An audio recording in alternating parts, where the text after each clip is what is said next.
সরো দিদি এটা না ইয়ালদা যে কালকে লিঙ্কটা পাঠানো হয়েছে না পুরোটা ব্যাপারটা ওখানে পিন করে দিতে পারো কমেন্টে।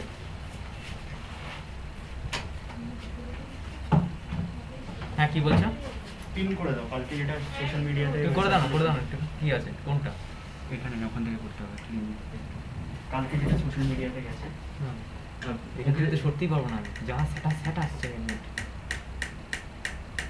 ওকে যদি একবার হোয়াটসঅ্যাপে পাঠাবে কি পুরোটা ওই কালকে যে ওইটা গেছে we welcome you to the কমেন্টে দিয়ে দেবো। হ্যাঁ ওটা কমেন্টে বসিয়ে ওটাকে পিন করে দাও, এই যে পিন আছে অপশন। ইউটিউবটাকে একটুখানি ফেসবুকে লাইভ ওটা দাদা পুরোটা পাঠাবে না, ওখানে লিখে দেয় ফেসবুকে লাইভ আছে ওটা আমাদের হ্যান্ডেলটা লিখে দিই এইটা দেবো পুরোটা কপি করো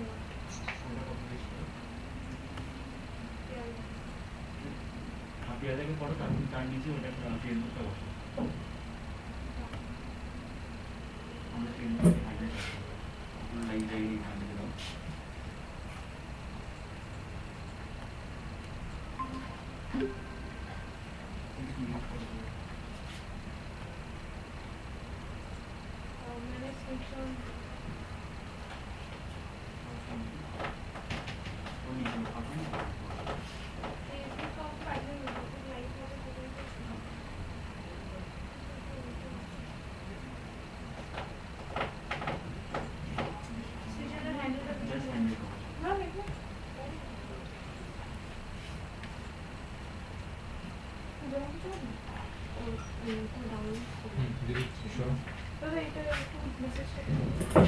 স্যার কেন নিচ্ছ? গুড মর্নিং দেখো না, আর ম্যামের জন্য আবার চিন্তা কি বলছো? স্কুল তো অতগুলো দিলাম লিস্ট করে।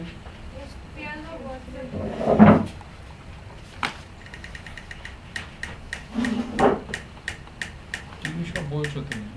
দিদি আমার ফোনটা না তোমার দরকার নেই। দিদি আমার ফোন থেকে লগ আউট করো, এটা দরকার নেই।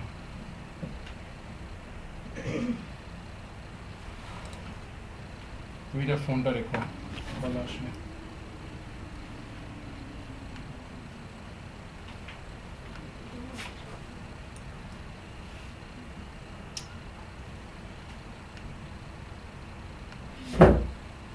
কই গেছ?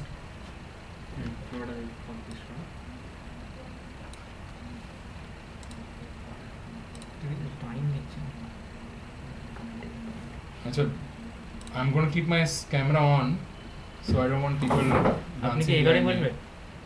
হুম? এখানেই বসবেন আপনি? কোথায় পাঠাচ্ছ? ওইখানে সুন্দর জায়গা, ওই যে ফুল মাইন্ডে আপনি বসতে পারেন। ও তোমরা এখানে কি ডান্স ফান্স করছো, কি করছো? আরে এখান থেকে তোমাদের কোঅর্ডিনেশন করতে সুবিধা হবে। আচ্ছা দেখেছো আমাকে দিতে দিচ্ছে কমেন্টে, সবাই আমার কাজটা একটু দিচ্ছে।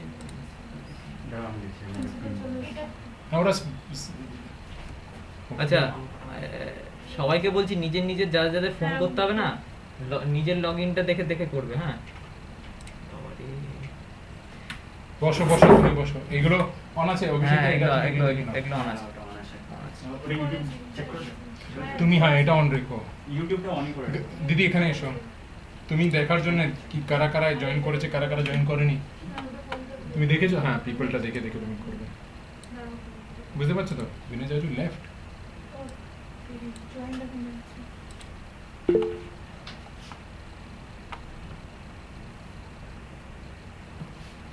এটা কে মেসেজ করেছে? আচ্ছা তোমরা, আমি হ্যাঁ ওটাকে পিন করে দাও। হাউ টু পিন ইট? কোনটা কাকে পিন করছো? মেসেজ কে? মেসেজটা দরকার নেই দরকার নেই, ওটা এই পুরোটা পিন না করে শুধু ইউটিউব লাইভ আর ফেসবুক লাইভে পিন করে দাও না। তাহলে আলাদা করে মেসেজ করো। হ্যাঁ ওটা তারপরে পিন করো। আচ্ছা ডিপার্টমেন্ট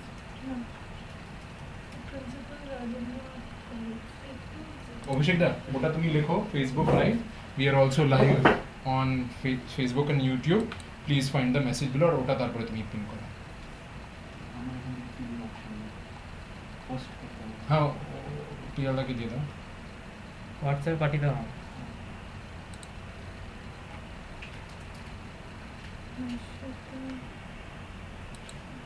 তুমি আমাদের টিমকে কেন আবার দেখে দেখে করছো?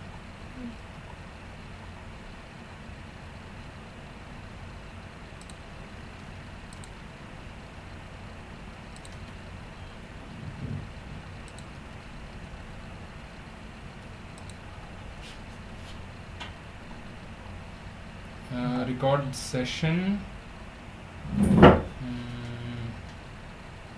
Go live. Presentation ready.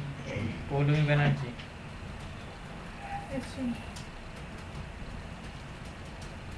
গার্গীদি, তুমি ওখানে তোমার স্পিকার লিস্টটা খুলে রেখো, কারা কারা জয়েন করছে করছে না ওখানে তুমি লিখতে থাকো।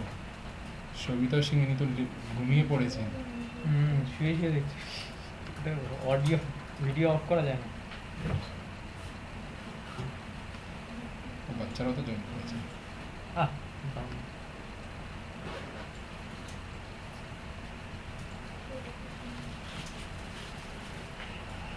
স্ক্রিনটা দেখা যাচ্ছে?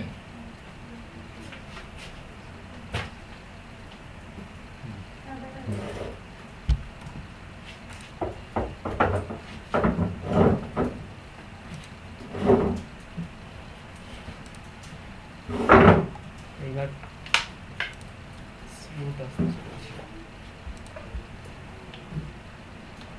কারা কারা জয়েন করছে গার্গীদি, তুমি ওটা দেখছো। আমাকে একটা পেন্সিল পেন করে দাও।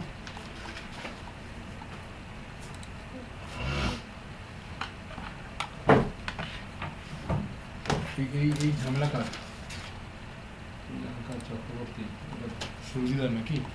সুরজিদার, হ্যাঁ সুরজিদার। দি তুমি বসো, কেন দাঁড়িয়ে আছো? চা ফা মিষ্টি মিষ্টি কেউ খাওয়াবে নাকি?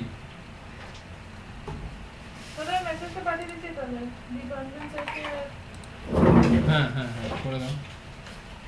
ওরা জয়েন করেনি তো এখন পর্যন্ত? একটা generic record. Good morning, Bengal clean air E launch is running as per schedule.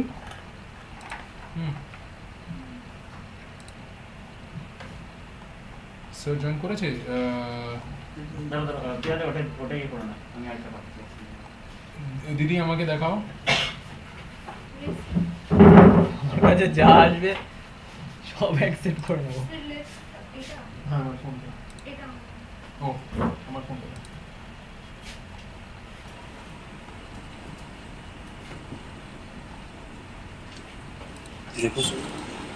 এটা কি হলো? সবাই মিউট রাখো ভাই। তোমার ফোন থেকে, তোমার থেকে আসলো নাকি? তোমার ফোনটাও, তোমার ল্যাপটপও মিউট আছে তো? আমি নিজেই মিউট হয়ে গেছি। বেঙ্গল ক্যানকে ফুলে করো আর লিঙ্কটা দিয়েছো। হ্যাঁ এটা দাঁড়িয়ে আছে।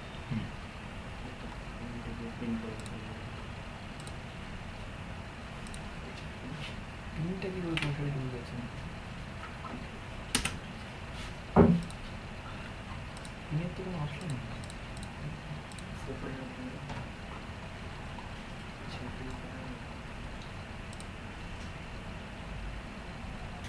পিন কিন্তু অপশন নেই।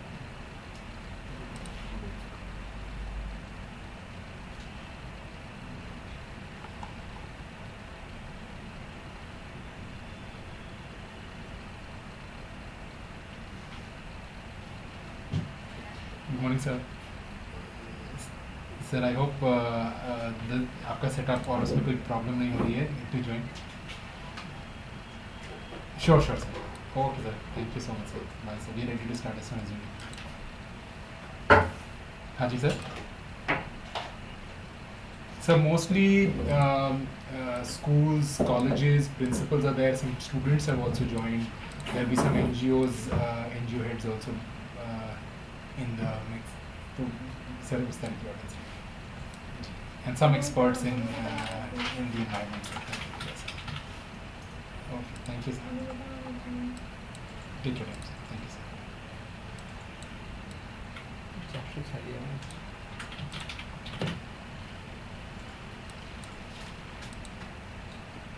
লিমিট কত আছে দাদা?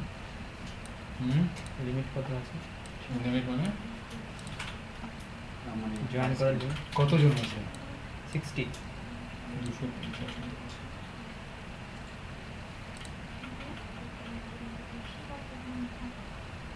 তুমি মেসেজটা করেছো হ্যাঁ ওটা ওটা ওই ট্যাগ করে দিয়েছো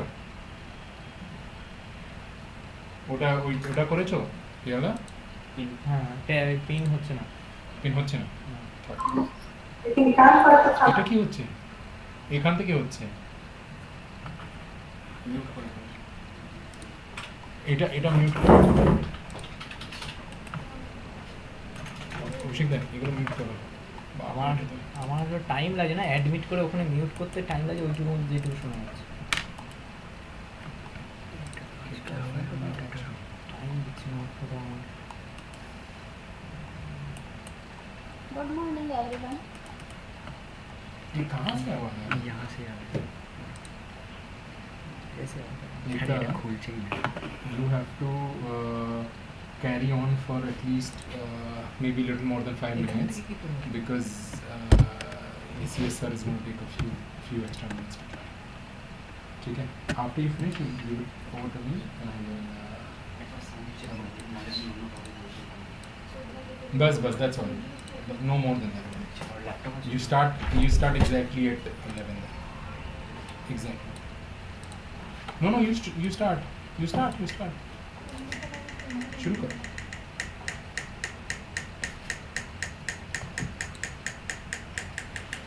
সবার মিউট আছে অজয় দা join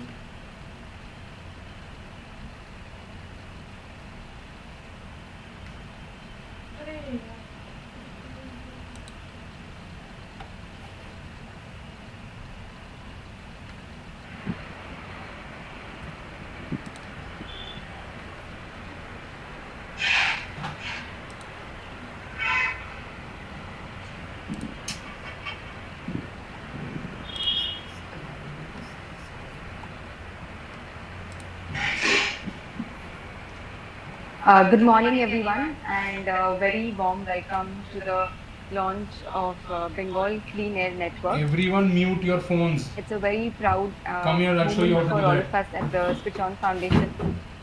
And I'd also like to take this opportunity to share with you where we come from and why what we are doing at the moment is essential.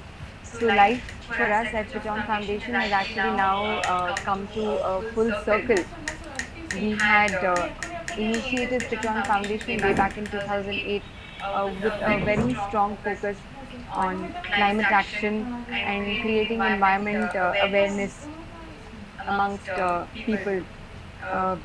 We had done a lot of work in talking about climate change, raising awareness about that with young people. Vinay and a colleague, they actually cycled from Kolkata to New Delhi, traveling to communities, understanding the environmental impact that we can see in the country, and trying to find solutions, grassroots solutions to the problems we face with environment and sustainability. We were one of the first ones to start promoting cycling in Kolkata, and with that passion and love, Kolkata Cycling Club was formed in 2009. Apart from that, Switch On Foundation has done work in multiple spheres in setting up of multiple social enterprises with strong focus on sustainability, in equity, in various sectors including clean energy, agriculture and skilling. So we had set up Onergy Solar in 2010. Organic Foods was set up in 2015 and On Skills was set up in 2016. We also continue to promote farmer producer companies across West Bengal and eastern part of the country with the idea to empower farmers and support them to connect with markets collectively. Very recently, during the cyclone that West Bengal experienced, a new initiative was born Rebuild Bengal was born with the idea to see how can we empower rural communities to again rebuild themselves with sustainability, both financial sustainability, community level sustainability as a focus. When we talk about clean air, what we are able to see now is as a country, as a society, we're actually facing a very alarming situation globally. While a lot of our focus had been towards development in the last couple of decades, we are now able to realize that we've had to pay a very strong environmental cost for that development. Uh, Air quality indexes across major cities globally has reached an alarming state, and it's very important that we take a very strong action about it. Kolkata, again, though has not been spoken about in the media as much as Delhi, or has not received as much focus for clean air in the past, but we've started to see that this in Kolkata has become extremely alarming. This is having a significantly negative impact on our health, especially the health of the একটাকে mute কেন করে দিয়েছো?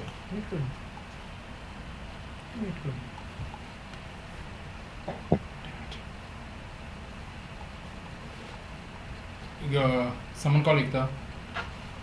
Call Ekta. Ekta, you're mute. You've got on mute. Ekta, you've gotten on mute. Can you unmute yourself? Unmute yourself, please.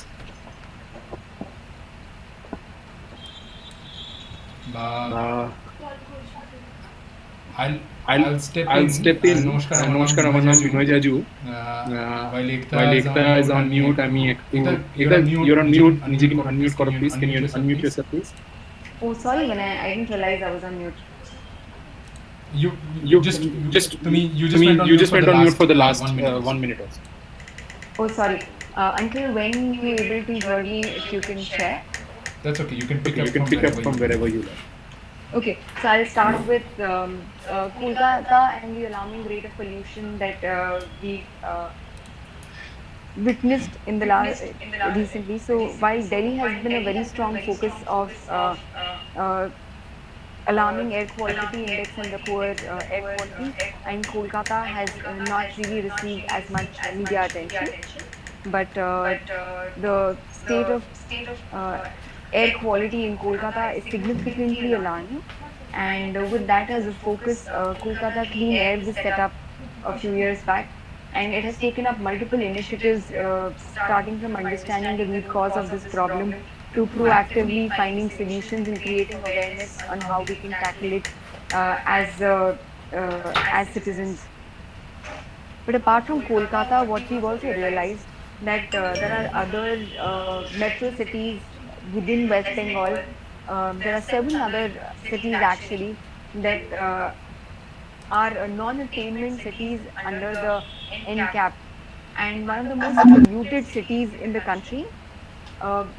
So while we have focused on Kolkata and done a lot of action, I think now it's really important that a state-wise network is formed, and we're able to collectively take action to resolve this problem.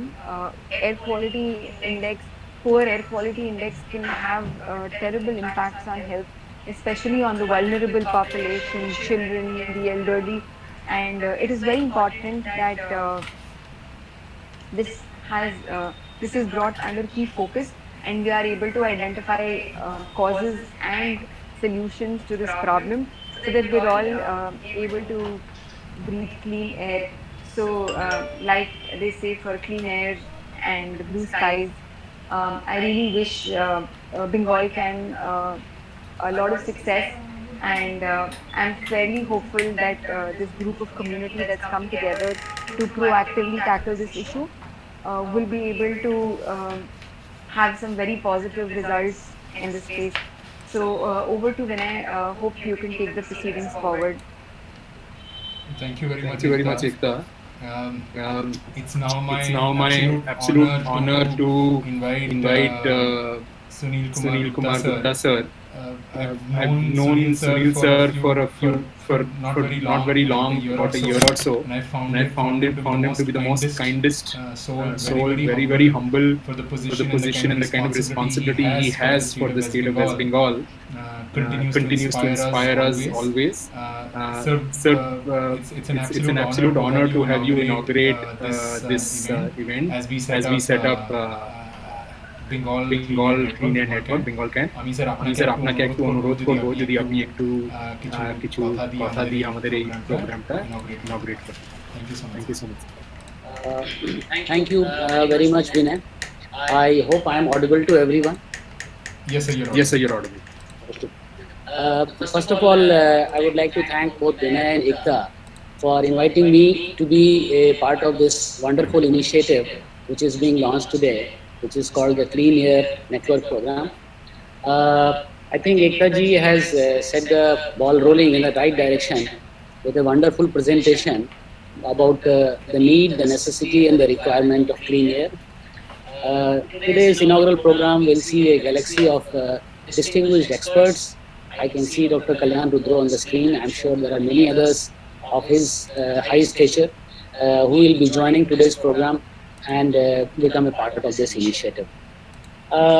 Just a few words from my side. I think one of the best gifts of God which we have got on this earth is clean air and clean water. This is perhaps something we don't realize till we start lacking in those things. I feel this is a gift which has been given only to people on this planet. Probably if we had our civilization on some other planet like maybe Mars or Moon, we would not have been blessed with this. So we are really a series or a community of blessed souls, and I think we have a solemn responsibility to pass on whatever we have got from God or whosoever is above us to the next generation. I think we owe it to them.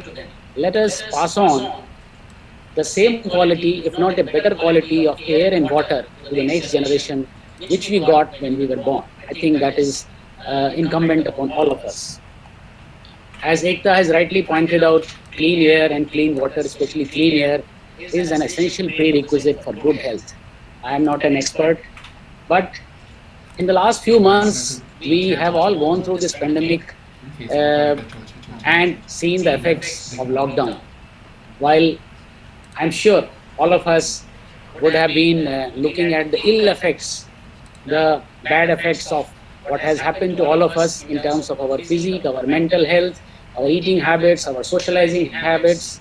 Everything in life has changed, and probably for the worst during the last few months. During the lockdown period, I would still request everyone in this group to look at the positive side of it. I think from an environmentalist point of view, this is sheer heaven. We didn't have many vehicles on the roads. We had almost all the industrial activities coming to a grinding halt. I'm sure the experts will point out that the air quality index that we have experienced in the last few months is probably something which is made of a dream that we had for the last couple of decades, if not a couple of years. And this is something which is absolutely astounding. You go out in the morning, you get up in the morning, you can feel the chill and the nip in the air. You can feel and you can see the birds chirping outside. In my own bird feeder, I have seen many house sparrows, and they are now coming in dozens, coming for the morning feed. This is something which I thought was unthinkable.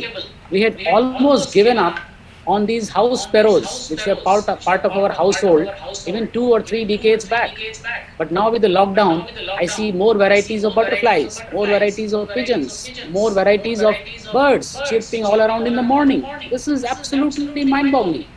In the media, we have seen pictures of people living in Tarai regions like Saharanpur and Chandigarh, having a glimpse of the mountains, which probably they had never seen in their lives from their houses in the last 25 years. Air is so good, it's so clean.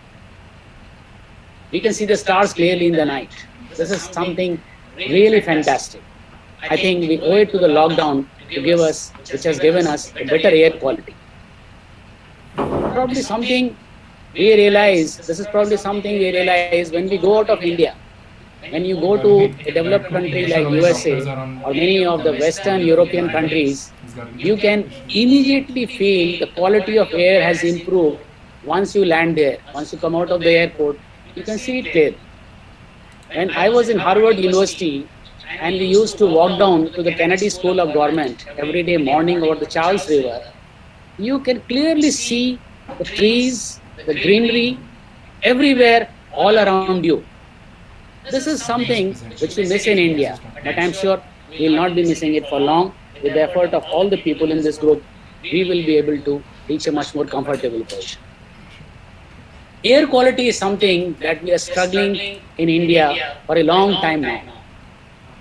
From my personal experience, I can say I may be wrong in today's context, but about 25 years back, when I went to New York, the State University of New York, to do my master's in environmental engineering for 2 years, they made me do a lot of courses. They were on all kinds of subjects, but mostly related to water, soil, and other things. After about 1 year, I went to my course director and said, "There is my course on air pollution." He said, "Boy, forget about it. We have solved the problem long time back. We are so comfortable, we don't even teach air pollution in most of the universities. This is way back in 90s. And here in India, we are stuck in a situation where for us, air pollution is a genuine problem. Most of us in the coming months will be looking at the air quality index before deciding whether we should go out for our morning walk or not.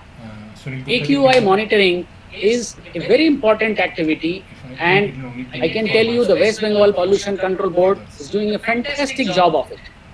But this is a problem which is not going to go away. I was part of a presentation made by a World Bank study about a year back, again by West Bengal Pollution Control Board and the Department of Environment. And I was quite surprised to know that this study said that one of the major causes of air pollution in India is in West Bengal and in Calcutta in particular is not exactly vehicular pollution or industrial pollution. This has got something beyond it. Probably the pollution which is coming out of households, probably pollution which is coming out of eateries and other people who are smoking coal-based smoke is something which we should worry about. This was an eye-opener for me. I didn't know this is possible. If you look at the media reports of a couple of days back, another fantastic study has pointed out that the lockdown has improved many criteria, but in some of the places, the ratio of RPM 2.5 and RPM 10 is something which is still worrying, and which makes us think whether it is the agricultural field. I am now in agriculture department. Whether it is agricultural fields who are probably contributing a lot of amount to the gases going into the environment and probably responsible for air pollution. I don't know. These are all things that I think as a group of individuals, as a community, we should all sit up, think, and do something about it. I'm sure all of us in this group are keenly aware, and I'm sure we'll hear from the experts today as to how air quality condition can be improved further. I personally feel that this is a problem of commons, and like any other problem of commons, we have to not only go in for community awareness, community mobilization, but each one of us as individuals has to take that small baby steps to make the air quality condition better. You go out on the roadside and you see someone burning leaves, you do stop and you ask him not to do it. Small things, small gestures, tiny steps from each of us will probably join together and make this movement, which is being launched today called the Bengal Clean Air Network, stronger and bring a better quality of air life to all the citizens of Kolkata and West Bengal. I wish the organizers of this program and all the participants of today's program success in the noble initiative. Thank you very much. So thank you so much for your inspiring words. আপনি খুব সুন্দর করে বললেন কিভাবে আমাদের while lockdown মধ্যে environment the positive impact, of course we know about the negative impact, but you've seen the positive out of what happened, and I'm grateful to you for taking out the time, and also for giving us thoughts on what as citizens we can do. Oftentimes we just depend on others to take action for us, but it is in our hands. আমরা আমাদের habit change করে we can hope for cleaner air. Thank you so much, and with that, sir, I would like to invite Dr. Kulyan Rudro, chairman of West Bengal Pollution Control Board. So thank you so much for coming, taking our time for this program. You've been very kind in coming and attending some of our programs in the past also. And Sir has already mentioned that West Bengal Pollution Control Board has been at it for a very long time to ensure West Bengal is pollution free, and we're really looking forward to hear from you on the situation of air pollution, and especially taking forward what Sunil sir said, कि আমরা আমাদের advice-টা কি থাকবে sir, আমরা entering winter months, আপনি কি advice দেবেন আমাদের কি how do we prevent and how do we protect ourselves from air pollution, which is especially in the winter it's a big phenomenon, it's something to be careful about. So the state of the air pollution in the state, and आपकी की advice देना. Good morning, Namaskar. Mr. Sunil Gupta has been first and been my task easier. Yes, when I was a child, I liked the winter in Kolkata. My father had been a public servant, and he had to transfer from North Bengal to South Bengal everywhere. But since I joined the West Bengal Pollution Control Board, and dealing with the air quality data, I wait the winter to go away.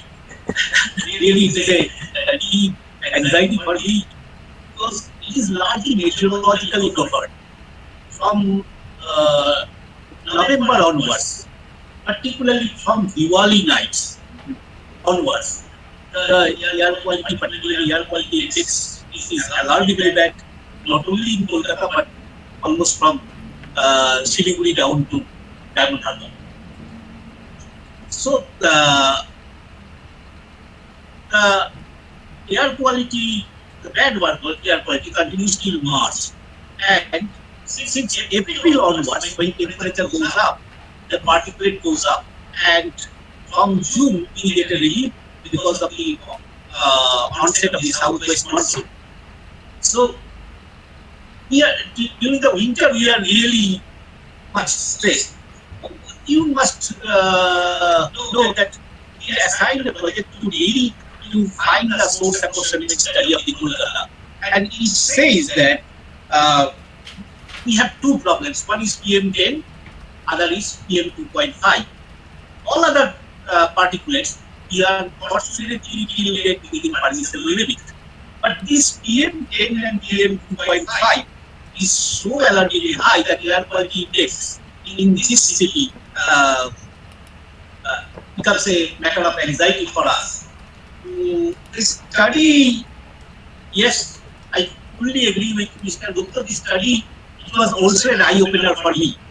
I had also an understanding before I joined Pollution Control Board, this transport sector is the main polluter. But the study says no. There are some other major sources, like as he has mentioned, the roadside eateries using the solid fuel or fossil fuel. Second is the resuspension of the dust from the construction sector, from the wheel of the vehicle, and this says that 57% of the PM10 of Kolkata comes is the dust. So these major cities may be called not exactly the pollution, it is a dusty city.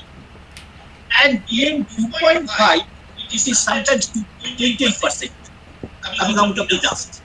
And contribution from household, from roadside eateries, from resuspension of the dust, from construction sectors and many other sectors. So what we did, apart from taking any regulatory actions against the industries, we also looked into it since last winter. And I will just briefly say what we have done so far.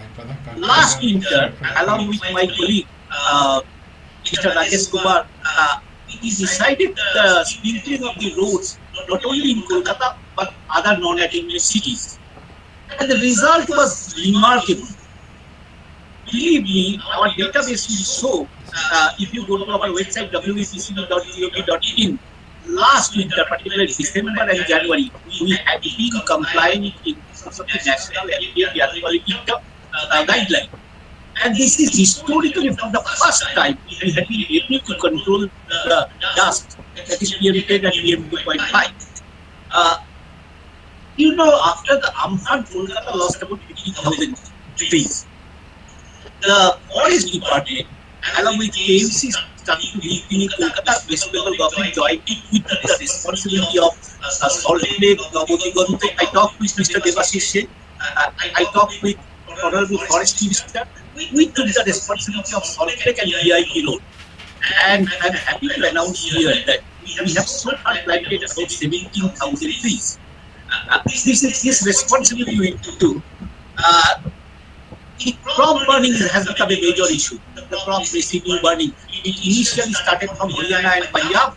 Now it is regular practicing Hooghly, Bardhaman and many other adjoining districts. Since Kolkata or South Bengal has a complete reversal of wind direction, that is southerly wind during summer and northerly wind during the winter. That crop residue comes into the city.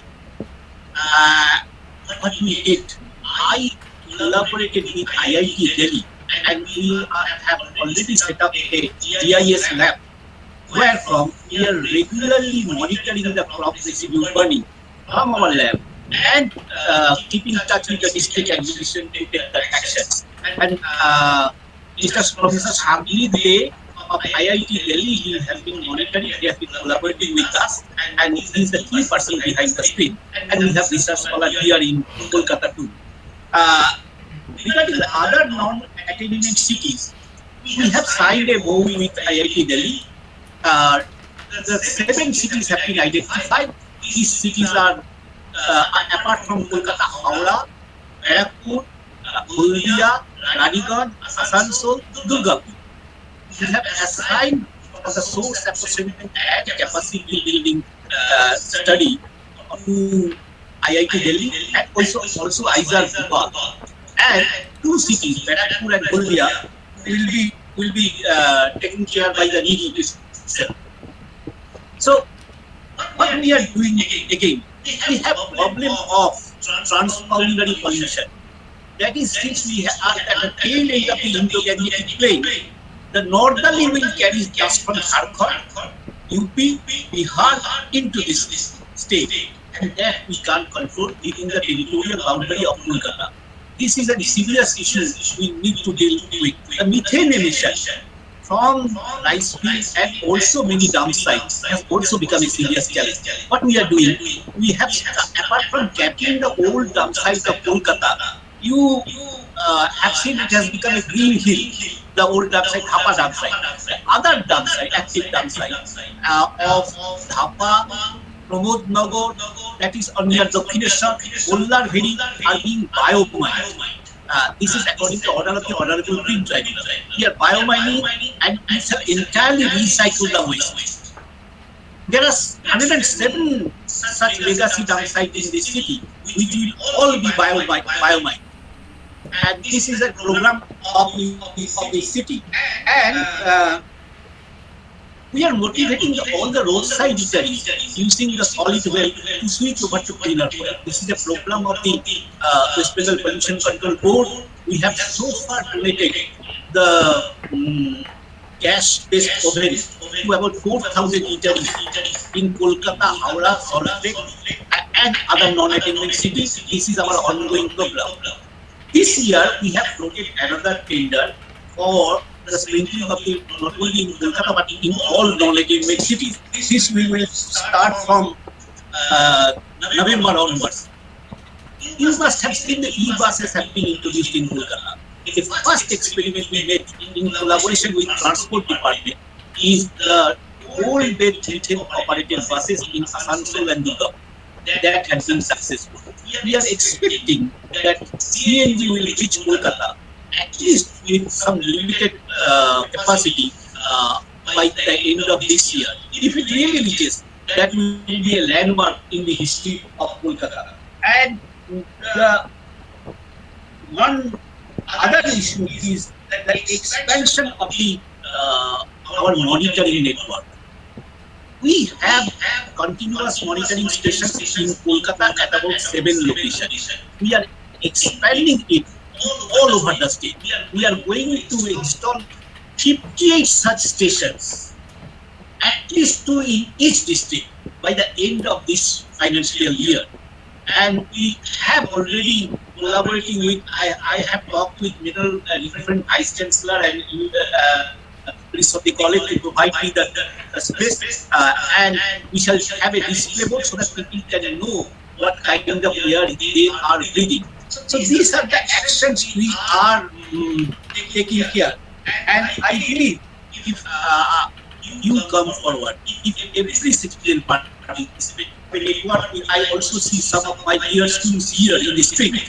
If students are our favorite audience. We have a network with the 6,000 schools, and we are expanding that year, what we call National Green Code Program. And we try to motivate the students to take part in this movement. And this is, I understand, one pollution control board, one West Bengal government can't do anything until and unless each and every citizen comes forward. That is the duty of it, and that is the motivation, and that we will do. I hope you will. At the end, I will congratulate the organizers for organizing such a nice program. I believe this will motivate my students and co-citizens, and we will find a different kind of winter knocking at our doorstep, which will be largely pollution-free compared to the other winters what we have seen earlier. Thank you all for your patient hearing. So thank you so much, Anik Dhannawad, for all the proactive steps that West Bengal Pollution Control Board is taking.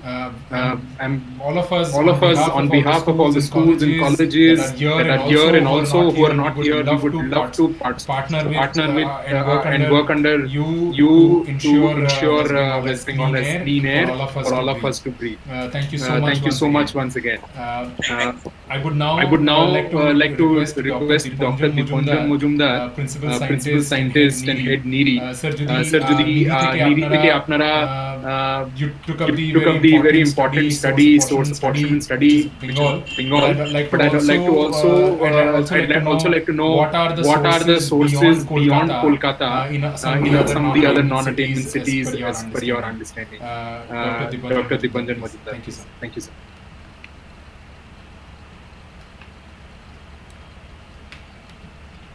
Sir, if you could unmute your microphone, please. Am I audible now? Yes, sir. Yes, sir.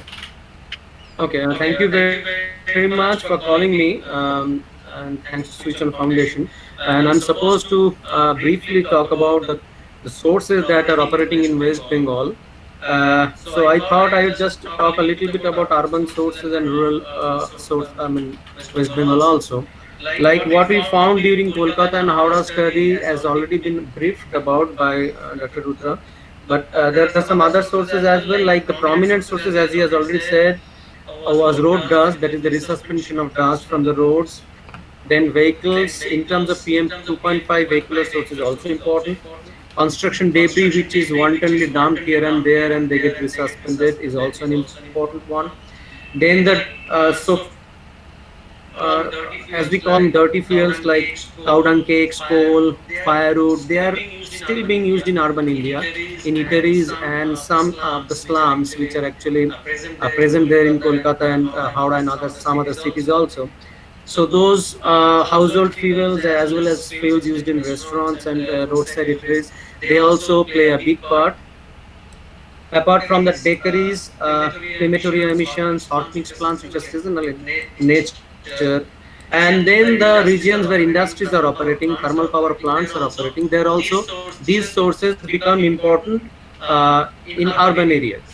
In the fringes of urban areas also, we find brick kilns operating at some specific places where they can be extremely polluting in nature. So these are mainly the urban sources that we have found out in our study. Being one of the principal ones, and as Dr. Rudra said, that just sprinkling of water and cleaning the roads makes a huge difference, or made the huge difference in last winter. So apart from that, some of the dams that are waste dumps, actually they are on fire, indiscriminate fire in some seasons. And believe me, that is the problem all over India and many parts of the world also, because these dams, due to methane, inbuilt methane inside the dams, and also in the dry where they catch fire. And that fire goes on and on for quite some time until the monsoon arrives, because mechanically and by engineering devices dousing those fires are very difficult, because the fire originates from the inside the dumps. And we have seen that in even Andaman and Nicobar also, where the waste dumps in some of the islands are on fire. And alarmingly, some of the operators told me that their bosses have told them, like the operate bosses of the operators, they have told them to put fire also in the deliberately in the dumps to reduce the bulk, because otherwise sometimes for them it becomes unmanageable, because the amount of gas that is, I mean, that waste that is dumped there, they cannot manage it, so they sometimes put on fire also. So the fire in the dams is also a serious issue, and I think West Bengal government are doing some actions, or they are actually monitoring the issue how that dam fire can be minimized. If we come to rural West Bengal, again, some of the sources that we see in urban areas will be there, like road dust again, because roads are not pakka, or they are not actually concretized, or they are not, they're only earthen roads, so they emit a lot. Apart from that, the soil which is coming naturally from the agricultural fields through air movement, and also during agricultural tillage operations, farming operations, that is a significant source in rural India as well as rural West Bengal. Then apart from them, crop burning issue has cropped up in the last 2-3 years that Dr. Rudra has already addressed, and they are trying to monitor. This activity, I believe, is still scattered, and they're still localized, and how much they're actually polluting to the distant, so I mean, receptors, that is going to be seen in due course of time when the study results are out. Apart from that, the fuels that are used in rural sector in India, if you see the kind of fuel that is burnt in rural India, are as we know, cow dung cake, fuel wood, coal. So these things are the major ones that are used in rural sector, because LPG penetration is not there everywhere. So that is one of the major sources also in rural sector, and that causes indoor air pollution also, which generally we forget. But indoor air pollution is, I think, is as severe as outdoor air pollution. Then in some areas like near Bardhaman, you'll find that a lot of rice mills have come up. So those rice mills also contribute regionally at some places good amount of air pollution, because you can see, if you visit those areas, you will find lots of smoke are being billowed by the chimneys of this rice plants. Then brick kilns again, in some rural areas where brick kilns are present, they are in clusters actually, they contribute a lot to the air pollution. So these are the mostly the rural West Bengal scenario. And of course, if you go all over India, the sources are not much different, although their contribution here and there might vary a little bit, but this is how socially we behave in all over India. So sources are more or less similar. And one interesting study, very recent study of 2016 of Petroleum and Natural Gas Ministry, it says that the usage of fuels of like coal, firewood, cow dung cake, etc. in rural India is still predominant, because they get it free. In many states, they have given the statistics like Gujarat, around 67% of households get these fuels free. UP it is 50%, Jharkhand is 47%, Nagaland also 47%, MP it is 43%, and West Bengal it is only 13%. That means these much of surveyed households, they get these fuels like cow dung cake, coal and biomass and crop residue still free of cost. And then again, that shows that how much these survey have been done in low LPG penetration states, like the regions where LPG penetration is low. And another interesting aspect of the study also, they also interviewed people that how ready are they to pay higher prices for LPG if that is made available to them to switch over to LPG. And interestingly, the states which are getting those fuels for free now, like I said, Gujarat 67%, UP 50%, these people responded that they are ready to switch. And those statistics say, MP says 56% of the households who are getting these fuels for free, they are ready to switch to LPG, even they are costing higher. Gujarat, around 52% households said yes, they will shift. And Jharkhand, it is 51% of the households, they are ready to shift to LPG. Whereas in Bengal, it says that only 9% of the households which are getting these fuels for free, they are only ready to switch to LPG. So that means even if LPG is made available to rural India, not many people in West Bengal are still ready to spend higher amount for LPG. And whereas indoor air pollution and pollution in rural India is still markedly influenced by the household fuels like crop residue, straws, cow dung cake, coal, fuel wood. So that's a very alarming kind of statistics. That means people's willingness to participate in the air quality minimization as well as the cost involved and other socioeconomic factors are also important. And I hope as more and more studies are being taken out to rural Bengal also as well as urban areas, things will be sorted out in coming time and we'll surely see better air quality in coming times. Thank you very much. Thank you so much, sir, for the very important work of understanding what is the source of our pollution. ওটা না জানলে আমরা action নিতে পারবো না, act করতে পারবো না. Thank you so much for this very important work, and we'll continue to take your guidance and work to find better solutions. I'd like to invite Mrs. Anumita Roy Chaudhary. Anumita Di, she's Executive Director at CSC. We all know is the leading environment-based organization in the country. I'm so pleased that Anumita Di on short notice is joining us. Anumita Di, look forward to hear from you. Thank you so much. Thank you so much, Vinay, Ekta, and the entire Bengal Network for Clean Air. And I'm absolutely delighted to be here today and to have this opportunity because having worked in this area for now last 20 years, I know how important it is to build a community and community demand for clean air. And I think that's going to be one of the biggest catalysts in the coming years, even in Bengal. So having said that, what I'll do, Vinay, if I can share my screen and show you some slides. Is that okay? Please, Anumita. I'll just share.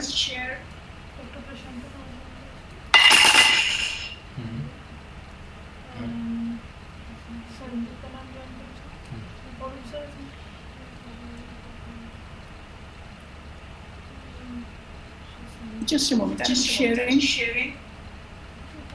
Sure. Can you see my screen now? Yes, we can see. Yes, we can see. Thank you. Okay. So what I'm doing, we have just heard Mr. Gupta and Purnanda and Mr. Dipanjan Chattopadhyay, and they have already highlighted the key issues in front of us. What I just do, just add a little bit data to that. I just begin with the fact that what Mr. Gupta said, the dream that we have just experienced during the pandemic. And even though that was an unprecedented humanitarian crisis, but still that disruption has demonstrated to us what is possible. And when you're looking at these visuals and when you look at the data that is coming out of the continuous emission air quality monitors of the State Pollution Control Board, and it's such a dramatic change that during the lockdown, you've seen 89% drop from the pre-lockdown phase. And when we move forward, very recently, Central Pollution Control Board has given us additional data, and that shows very clearly that when you compare the lockdown phase with the previous year, in PM 2.5, in PM 10, what kind of a dramatic change from 40 to 75% change that Kolkata has experienced. And the reason why I'm going to give the example of Kolkata right now is because we have already got the overview for the Bengal. But I just want to deep dive into Kolkata and the Kolkata region, just to say that how do we need to understand the solutions as we move forward. So when we look at the whole data that is emerged that demonstrates the change, and just see how, I mean, it's interesting that during the lockdown, as the data shows, that Kolkata experienced 12 good air quality days as opposed to 4 days previous year during the same period. And there were no poor air quality days during this phase. And even more interesting is that when we looked at Kolkata's hourly data of NO2, which is so strongly linked with traffic, just see the flattening of the curve. So that normally in a typical day, you will see the morning hump and the evening hump. But during the pandemic, you just saw the flattening of the curve, pollution curve during the day. And even though it was not always so hunky-dory, because air pollution is a complex chemistry, that even when PM levels were down, but we did see ozone building up in some parts of the city. Like Bidhannagar showed actually ozone levels quite sometimes even exceeding the standards. Even in the past, we have understood, this is something very important for us to understand, when you look at the different locations in Kolkata and how the levels exceed the standard, you do see hotspots. You see Dunlop, Behala, Hydro, Molag, where you have levels exceeding the standards several times. Now the winter is approaching in Kolkata, and we know from the past data that there can be days when Kolkata's pollution can even exceed Delhi's pollution during winter. Now, so it's a very seasonal phenomenon in Kolkata and Bengal. So normally during, as Kolanda also said, that you normally don't see that in other seasons so high, but winter is particularly bad and we need to be prepared for that. Having said that, the question in front of us is that now as we move forward, as we are moving out of the lockdown, and we know that even during the unlocking phase, we have seen 5 times increase in pollution in Kolkata. Even though levels are still quite controllable, but still the trend is towards a rising trend.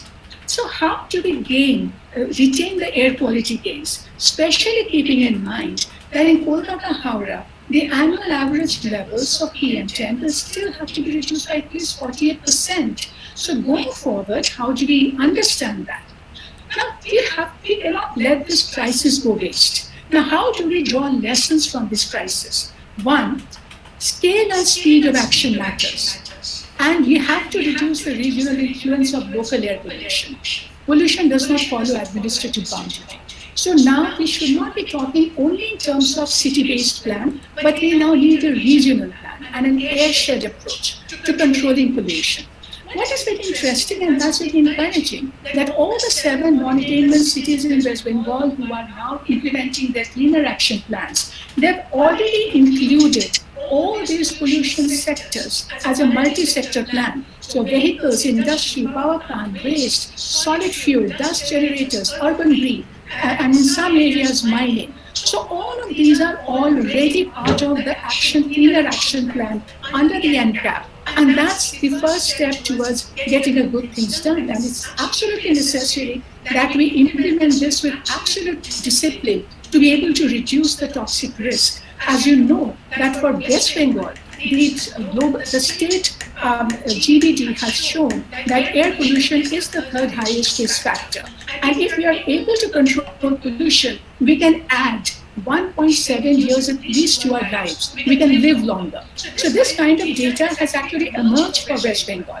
And now all the new studies that are showing that how vulnerable people are, but more dramatic, last 1 year, 2 year studies that have shown air pollution today affects each and every part of all organs in our body. And now there's a special challenge. Now winter is coming. All the new studies are showing that how COVID-19 is making us vulnerable. Weak lungs, if your lungs are already weakened because of exposure to air pollution, then the weak lung cannot fight the virus. That's the message that is coming out of this new study. So what do we do?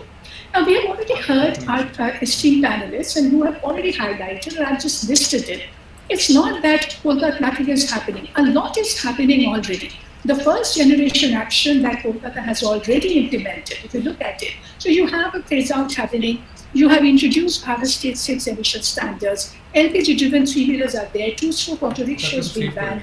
PUC upgraded. Bus sector reform is underway. Industry, you have seen the bigger industry being shifted out. Tighter emission standards for industrial boilers. Coal use restricted in Kolkata. And then the brick kilns are also improving.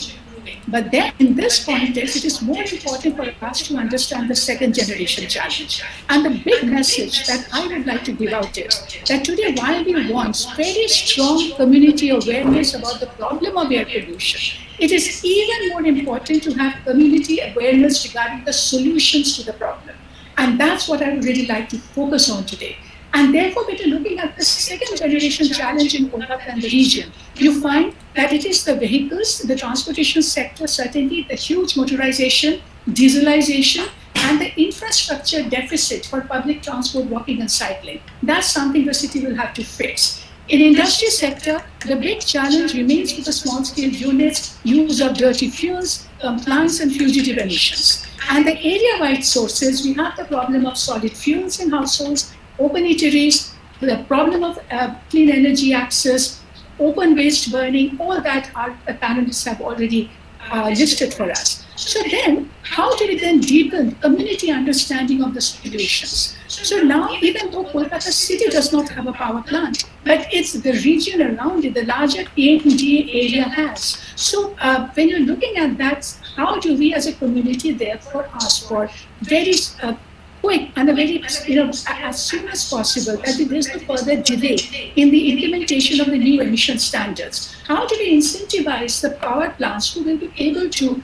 meet the standard earlier with the first run policy? Can we phase out the old plants in the state and have a plan for that? Is there a potential for gas-based power plants? How do we do very good fly ash management? That's where the whole conversation is moving today. In the industrial sector, we have seen studies in Kolkata where they have identified the industrial hotspots. Now, what and everywhere, even Delhi and NCR today, talking about hotspot planning and implementation to identify local sources, deal with it so that you can reduce local exposure. Now, can we do that? And Kolkata has already taken proactive steps. And this is very interesting that Kolkata perhaps is the only city which has incentivized the move from coal to oil and gas for the boilers. And then, but then we also need to restrain use of dirty fuel.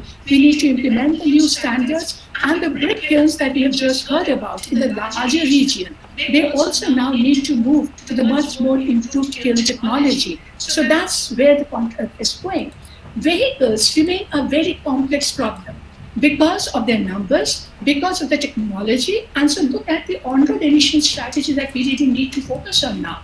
Now, Kolkata is already phasing out its old vehicles, but now the state requires a scrapping policy to ensure that the scrapped vehicles are just not thrown anywhere in the environment. We can do material recovery from that scrap. And we have to link the fiscal stimulus that we are discussing at the national level today with replacement of old commercial vehicles to maximize the emission gains. We need the second generation strategy for on-road emissions. As all of you know that you are now buying BS6 vehicles in Kolkata. But do you know how vulnerable these new emission control systems are to frauds and tampering? So are our on-road emission inspection also going to develop further to deal with these technologies? Now, Kolkata is one of the only city in the country to have introduced the remote sensing. And we are asking the city now to expand it not only in the city, but to all other cities, the non-attainment cities in West Bengal.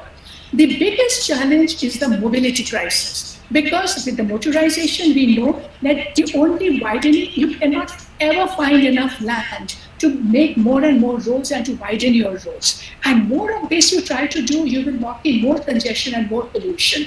Do you know, it's fascinating that during the pandemic, there is Google data now available that shows how the activity patterns changed in India.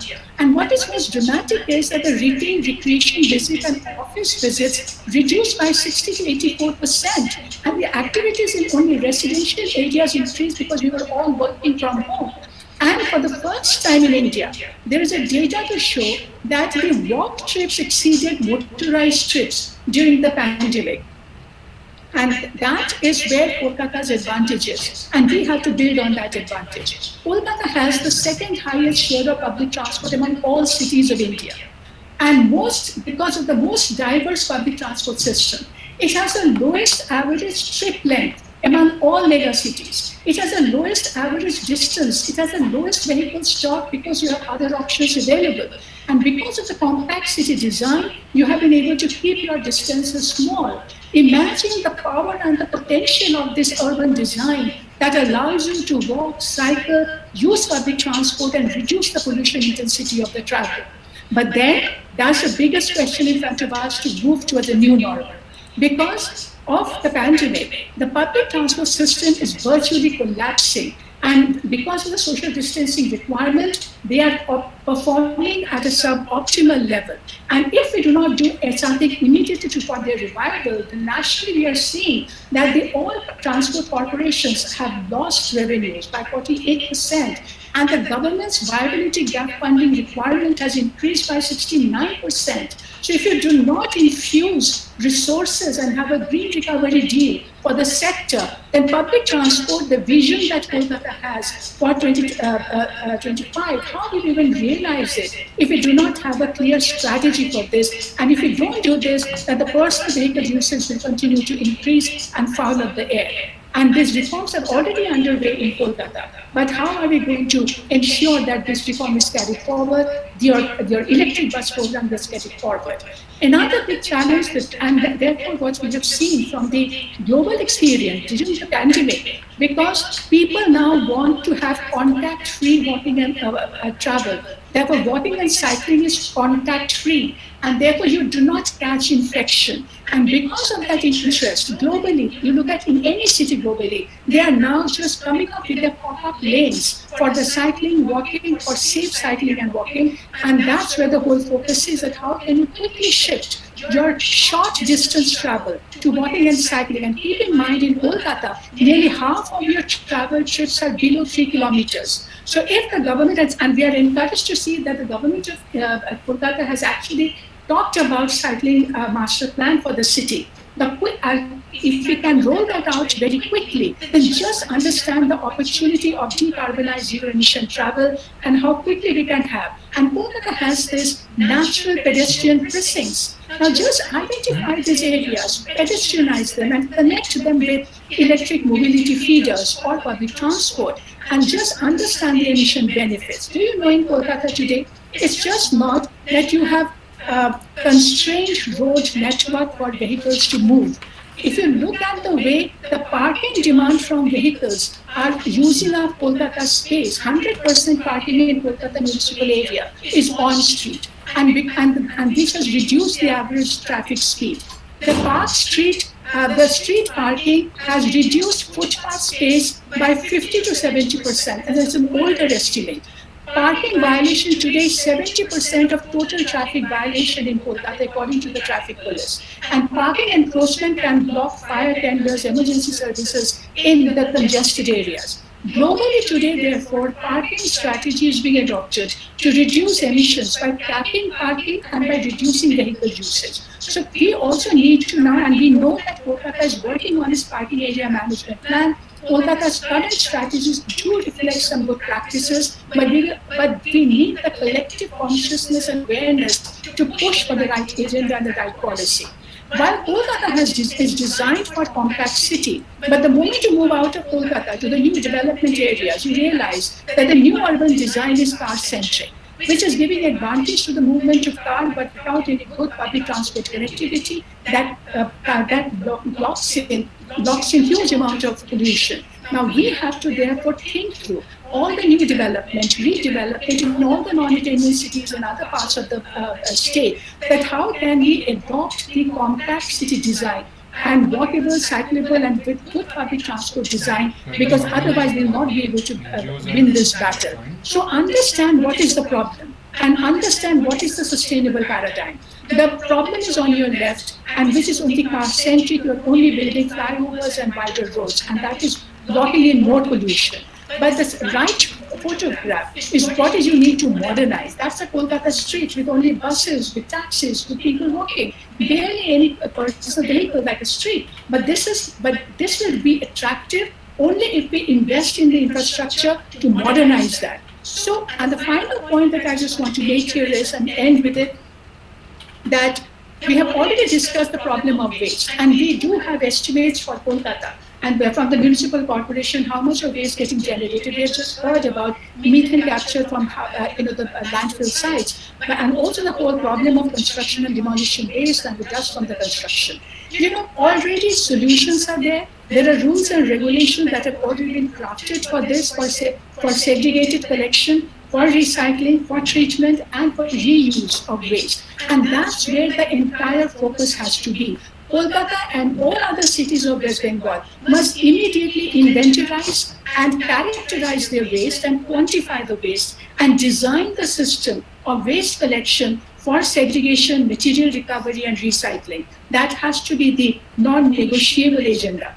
And the solid fuel, we've already heard Mr. Dipan Bhattacharya talk about it. I'm not going to get into this, but the fact remains that we will have to find strategies to make clean fuel accessible and affordable for everyone.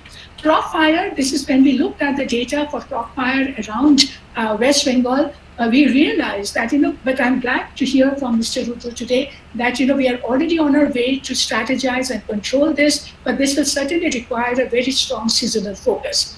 So my final agenda that we are presenting to you, and what I'm really trying to make and say, is that as a community today, like as you're building the Bengal Clean Network, while we have to bring a lot more information, knowledge, evidence on air pollution and how it is harming us and harming our health, our children, our elderly, but along with that, we also have to have a lot more matured conversation on the complexity of the solution, what is happening on the ground. How do we inform the solution better?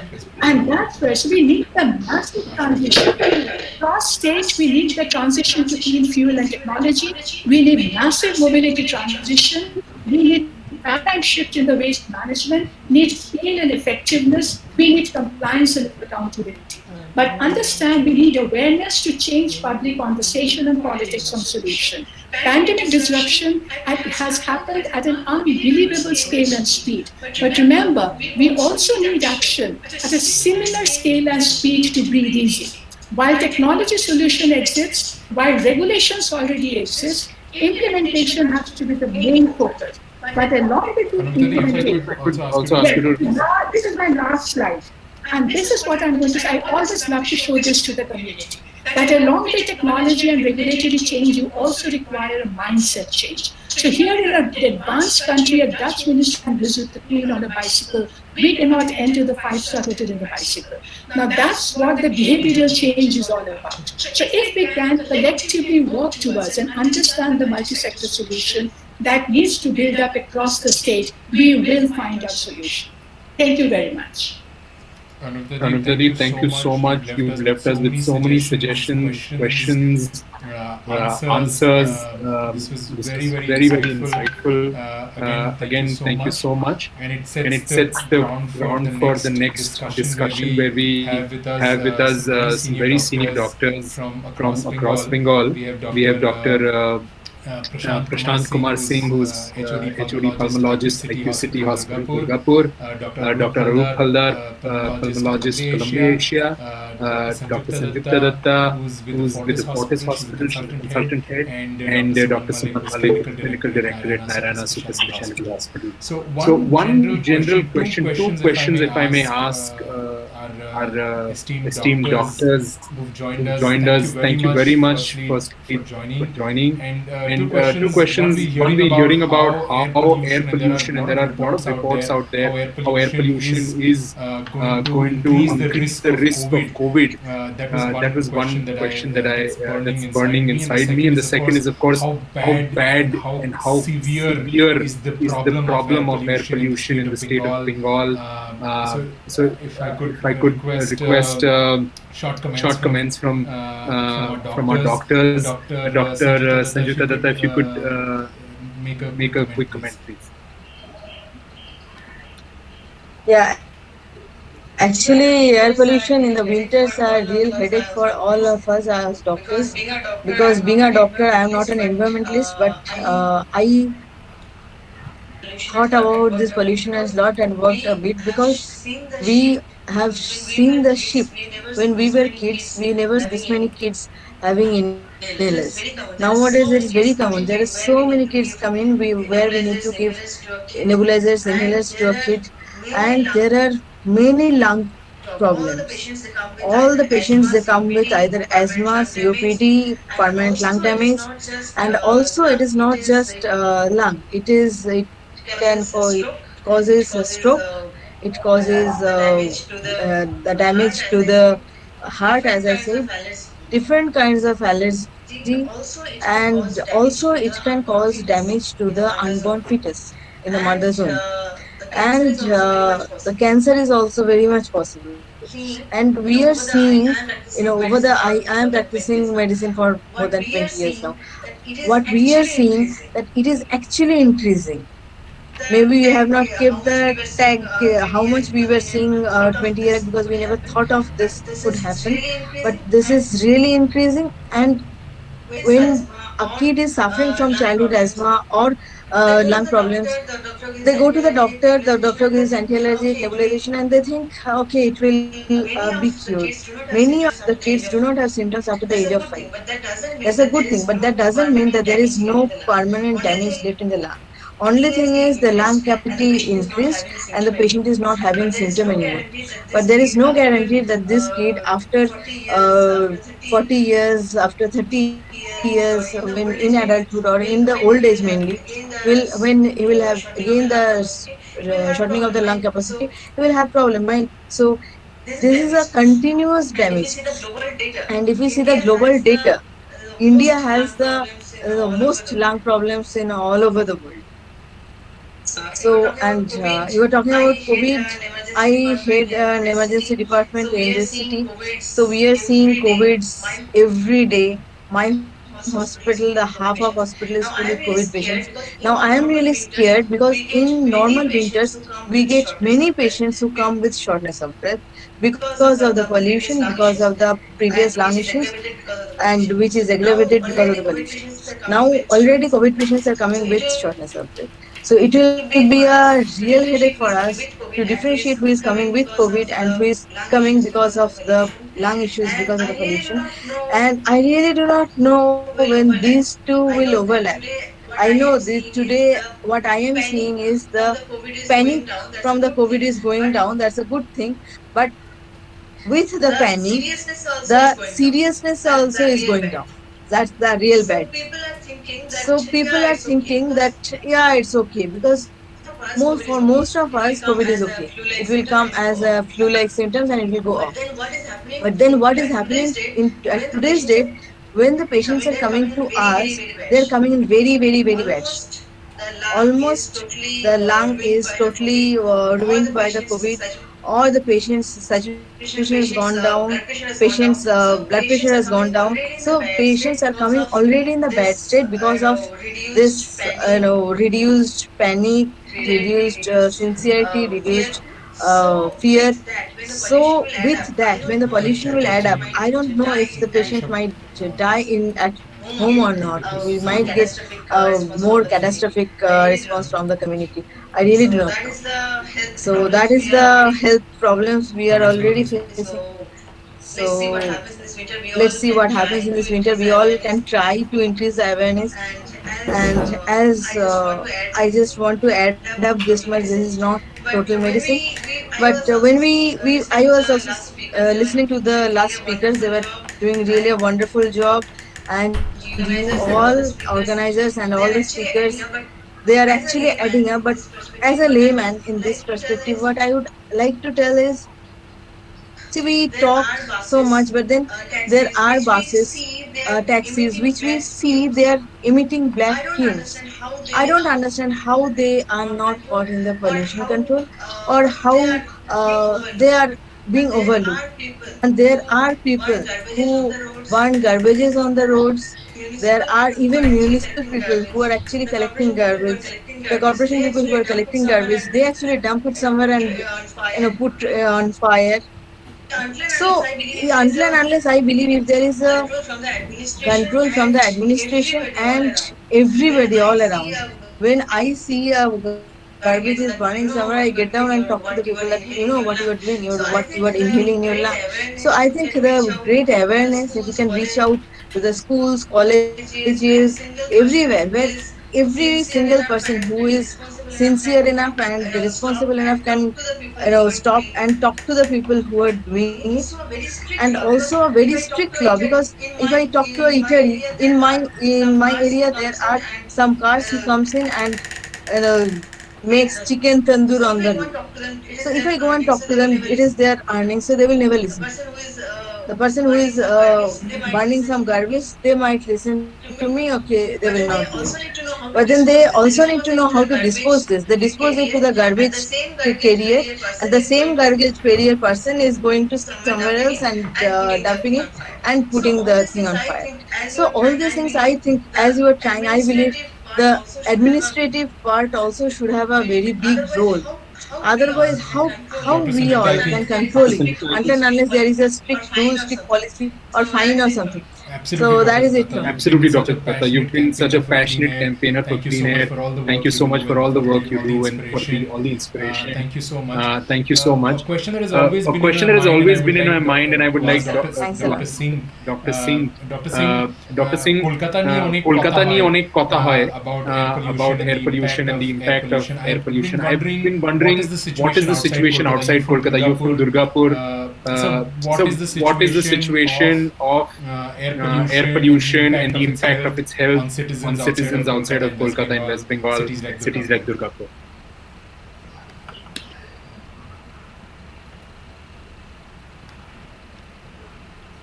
Dr. Singh, if Dr. Singh, if you could hear me, could you unmute yourself and I can come I back can come back to you later. Dr. Haldar, Dr. Ahoop Haldar is with us. Dr. Haldar, you yourself been a very passionately talking about air pollution and its health impacts. We'd love to hear from you. Yeah, am I audible? Yes, sir. You're audible. Okay. So first, I will congratulate you because putting all the stakeholders in one screen for fighting air pollution is just a wonderful idea. And I've been associated with Calcutta Kolkata Clean Air for a long time, and I'm very delighted to see they're spreading their wings now to cover all the West Bengal. So this COVID-19 pandemic is an unique situation, as you all know, and this has direct relation to the air pollution. I think I'm audible. Yes, sir, you're audible. Yes, sir, you're audible. If the COVID-19 virus, that means the SARS-CoV-2 is a natural virus, if it's a natural virus, then the bat is a natural source. Human is not the natural source. So human got contact with bat, maybe in the market or maybe in the wild setting. Because of the reduction of the forest, man and the wild animals are coming together. And there are a lot of viruses which can cause pandemic in near future. We know only 2,000 of them, but there are millions of viruses. So SARS-CoV-2 is not the only pandemic we'll be facing if we do not control the deforestation. And if we keep encroaching on the forest lands, we're going to face many more pandemic in the near future. Now, when the pandemic was there was a lockdown, and as we all know, the lockdown was there because to prepare the healthcare system to fight the virus. But the lockdown has done some wonderful things also to the environment. Yeah. Chinese study has shown there is a 50% reduction in the nitrogen dioxide emission. And for the first time globally, we are going to meet the PM 2.5 goal after the Second World War.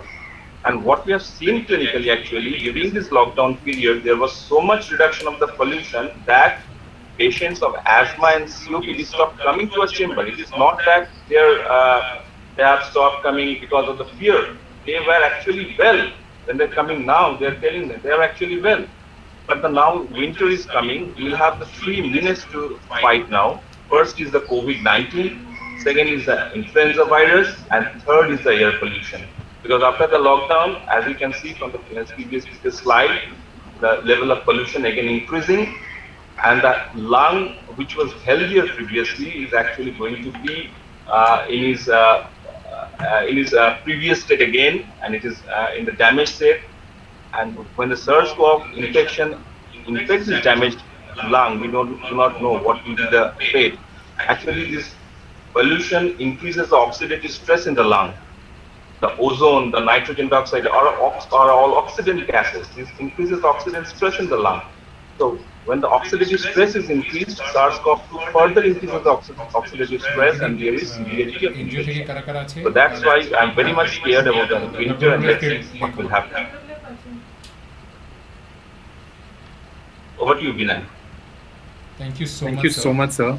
And You've always been there to guide us, citizens, about the facts. I I would now like to finally reach out to Dr. Malik from from Narayana Super Speciality Hospital to to wrap this discussion, especially on the impact air pollution. You've seen it over a period of time, what the impact has been, and how we can protect protect ourselves, ourselves, especially as we go into this. Thank you, Vinay. Thanks, Kolkata Clean Air, for inviting me. And today morning, actually, we had very nice sessions and enlightened sessions from Dr. Kollan Rudro, Dr. Dipanjan Majumdar, and then Ms. Anumita Roy Chaudhary. And it's very informative. And that we have already learned that what are the sources of air pollution, how we can curb air pollution, and what are the way forward. But still, probably we are lacking behind because implementation is. Am I audible? Yes, sir. Yes, sir. You're audible. Yes, sir. Yes, sir. You're audible. So probably implementation is not there, though awareness is there. But I can give you one example that today I'm coming from Newtown, so it's a nice greenery area, but still all the roads are now they are repairing all the roads and they are using that hot mix, and we know that hot mix and can cause significant amount of air pollution. And as Dr. Halder said that as our festive seasons are knocking at our door and winter is coming, so this is the time of the pollution, and we see lot of respiratory cases coming to our emergencies, our OPDs with air pollution. And actually we are losing around 50 lakhs of life every year due to air pollution. And as I am oncologist, I must say that we are seeing more and more number of lung cancer cases, respiratory related malignancies, and air pollution related for last few years. It is increasing day by day. So this year in pandemic situation, yes, we know there was reversal of air pollution, and the thing is that is very temporary thing, because probably that reduction of air pollution will stay for a few months. But once we start practicing our bad habits like using diesel vehicle, using hot mix, using other industrial products which increases air pollution, that would significantly affect our health. And we know that the effect that air pollution give us, it's a very long-term effect. It's not a very temporary effect. So whatever the lung changes we see, whatever the health changes we see, it's usually, it has a very long-term effect. So be careful about air pollution, and every step in your life, try to curb the air pollution by implement more plantation of trees, reduction of using diesel vehicles, and try to educate others who are actually doing this kind of air pollution. So সঙ্গে Calcutta Clean আগারগাঁওতা Air Om Chowdhury is আছে doing a Hemshila থেকে wonderful job, and I must say that গার্গিদি if this kind of Hemshila Hemshila NGOs থেকে আছে they are working Anita hard, and definitely in future probably will be able to improve the quality of air as well as quality of our health. Thank you. One Give me the question that I uh, uh, one question that has come, sir, is is what what are are measures common common citizens citizens can can take take in order to to fight fight the the especially in the summer in the winter as we season come as we in, come in, when the air when the air pollutions are pollutions going are to going to go go up. up, What are precautions we can take with the background of COVID?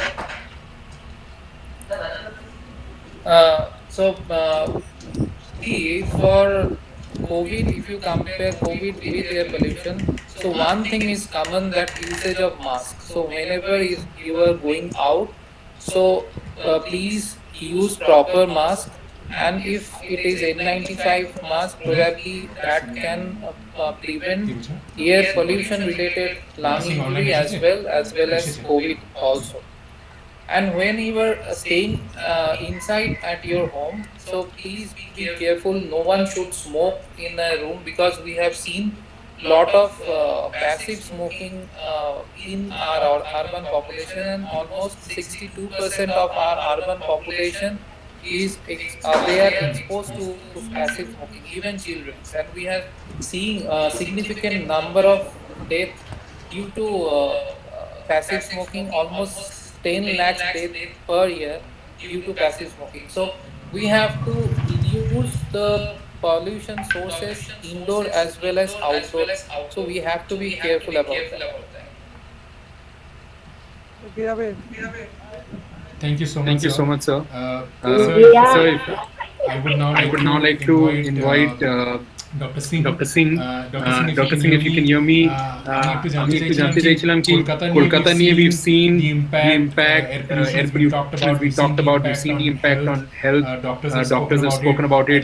I'd like to know from you, what have you seen in Durgapur, what has been the impact of air pollution in cities outside of Kolkata?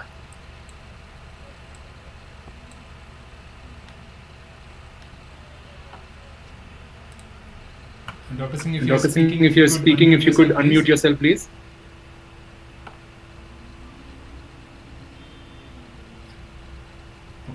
Okay. We had confirmed Dr. Singh was there on the line. Maybe there's a issue. But we'll come back to Dr. Singh if he's able to hear us and is able to connect. Thank you so Thank you so much. I'm almost sounding like a news anchor now. But thank you so much to all our It's a doctors. It's a very busy time for all of you. Thank you so And much thank you so much for all the great service you're doing for us. Big salute, big thank you for everything that you do. And we wish you safety while you're wishing us safety, and you take care of us. We wish you the best of health, and we wish you take care of yourself as well during these times. Thank you so much once again for everything. এছাড়া now I would like to move into the next round of discussion, which is going to be an open discussion. মেসেজও এসেছে যে আমরা কি করব। We're setting up. We had worked on Kolkata. We worked on Kolkata Clean Air. Now we're expanding that network to Bengal Clean Air Network. Anumita very clearly mentioned there is a need for communities to come together. We've identified schools and youth becoming very important in spreading that awareness, in being the change makers who are inheriting the future. Very happy to, and that's why we were very conscious that we wanted to bring in schools, colleges, leading schools and colleges from the state. We have many schools, colleges which had confirmed participation. It would not be possible to go around and talk to everyone, but I'd like to pick up one or two, and we can hear from a few others.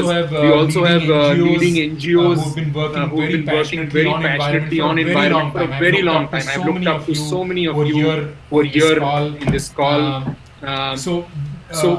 I want this to I become want an this to open become an open conversation. We have about 40 minutes, so we are okay with the time. Ekto open conversation rakte chai ji, choto conversation, of course, it's not enough time. What would But be what would be great to is know and to discuss know and discuss what are positive actions as individuals we can take. We've understood the problem, we've understood the source, we've also understood each one of us can play a role, even if it is a young student. What are actions that you think in your mind we can all what take, are actions you're taking already in your school, in your college, through your NGO.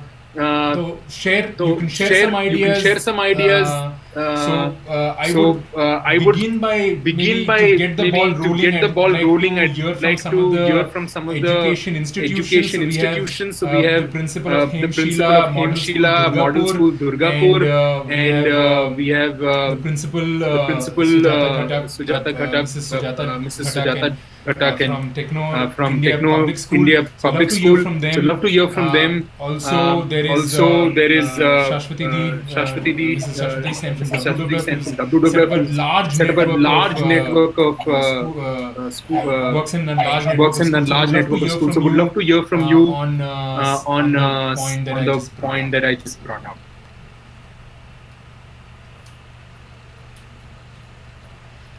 Mrs. Ananta Chaudhary, if you could start, please. Good morning, good afternoon to everyone, and really I would thank all the team members here and the eminent guests who had spoken a lot about how to contribute individually in the senior campaign. And as a principal of a school, an educational institution where we cater to students from 3-year-old to 18-year-old, I think the most important thing is that we need to focus is to create an awareness amongst our students who would be really building the future of our country. And until and unless they are groomed, they are taught, they are made to analyze and introspect, I don't think this campaign would be successful. So we need to really develop in them the positive attitudes, the ethics towards the environment.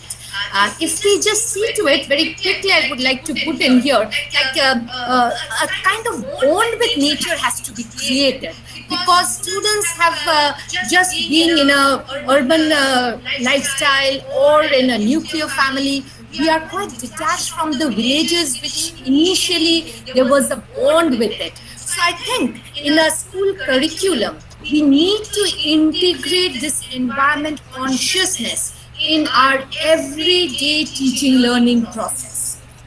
That should be the one thing that we should be doing. So when we are talking of CBSE going for experiential learning, I think we can have projects like projects can be making a herbal garden. It can be that anything like water conservation. It can be on any other topic that we take up. It can be a leaf safari day. So we take them outside, let them go for a nature walk. And with that, we integrate subjects like physics, maths, biology, language, geography, so that this is integrated in their curriculum and they grow this consciousness amongst them. So this could be one.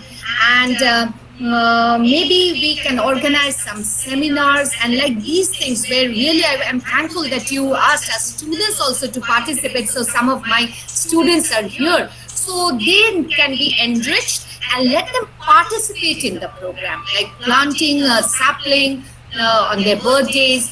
Let them get involved in this community outreach program. So these can be good ones that they can be doing here. They can go for rallies, not one day that we celebrate Earth Day or Environment Day, but let each day be an Earth Day and Environment Day in the school. Let they do water audit in the school, that how much water they are losing out into the school taps and all. Let them do that. And this message, let them carry it to their homes. So I think that way, very briefly, I can just share with you some of our ideas. And some of it we are practicing in our schools. And So let these youngsters take up the responsibility of saving this Mother Earth. Thank you. Thank you so much, ma'am. I'd like to bring I'd in like to bring in Shashwati Di from Shashwati Di from WWF. WWF. WWF WWF has been running a brilliant program setting up nature clubs across schools. schools. What is role that you see the of role young that you people, and see you've of young seen people, and many you've of them seen over many of years them over years being part of nature taking club on and taking on roles. important roles. Shashwati Di, If I could ask you to ask you to come in and and share about the role schools can play in spreading the important word for clean air. Okay, thank you, Binay, and good afternoon to all of you.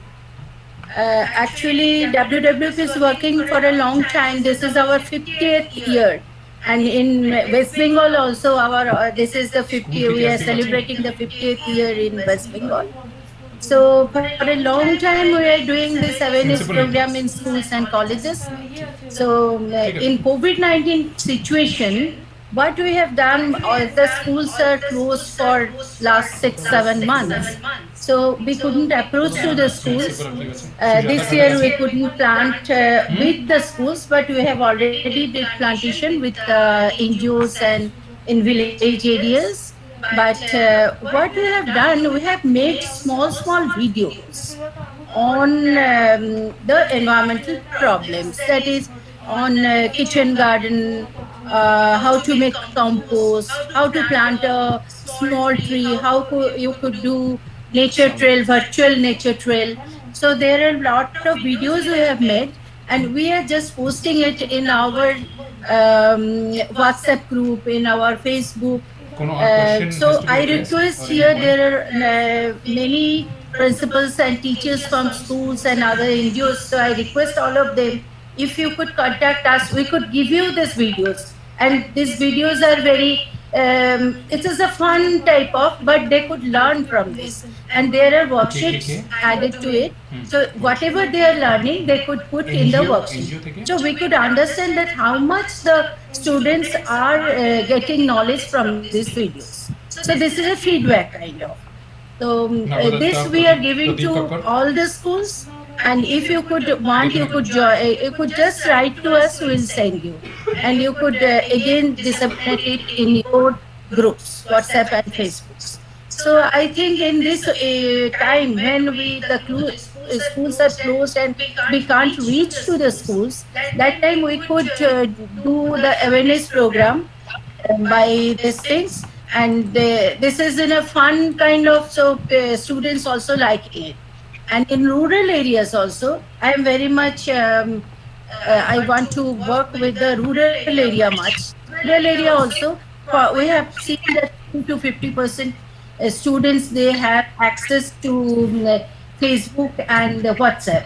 So we also disseminate these things to rural areas, and in urban areas, most of the students, they have smartphones. They don't have, their parents must be having the smartphones, then they could use it.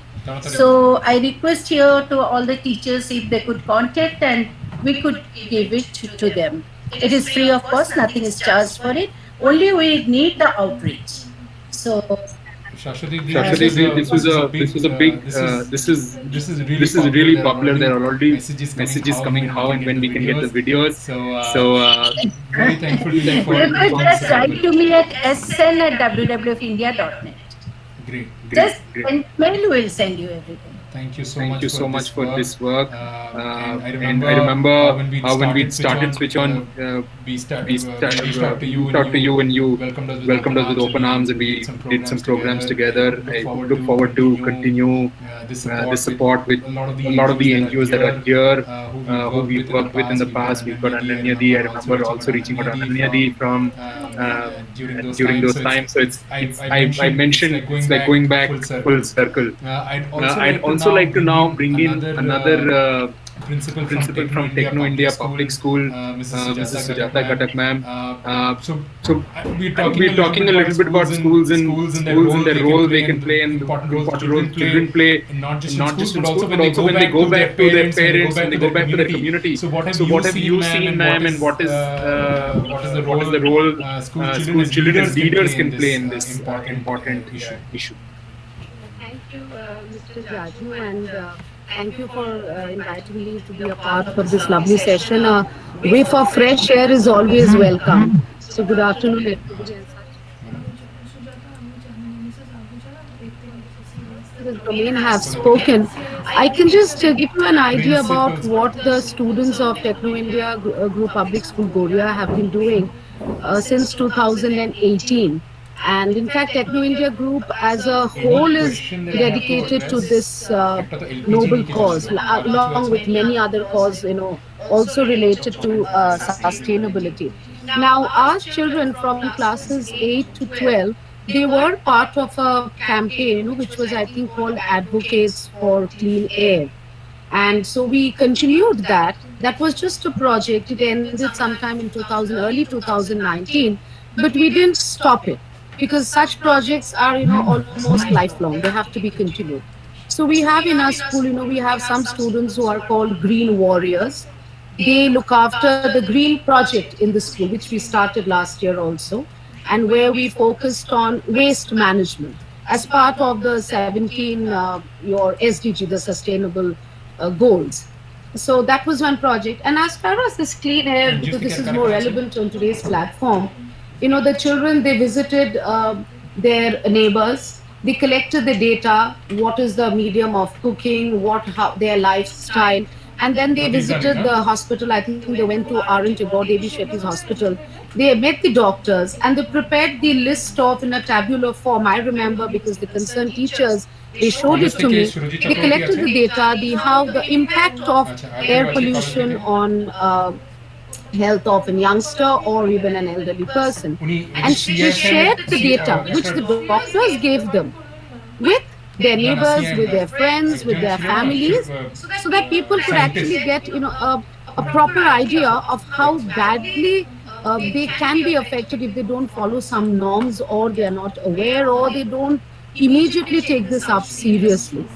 And in front of the schools, our school, we have these carpools. So they, our students made small stickers and pasted on the panes, the windshields of the carpools, no horn, and please get your auto emission tests done.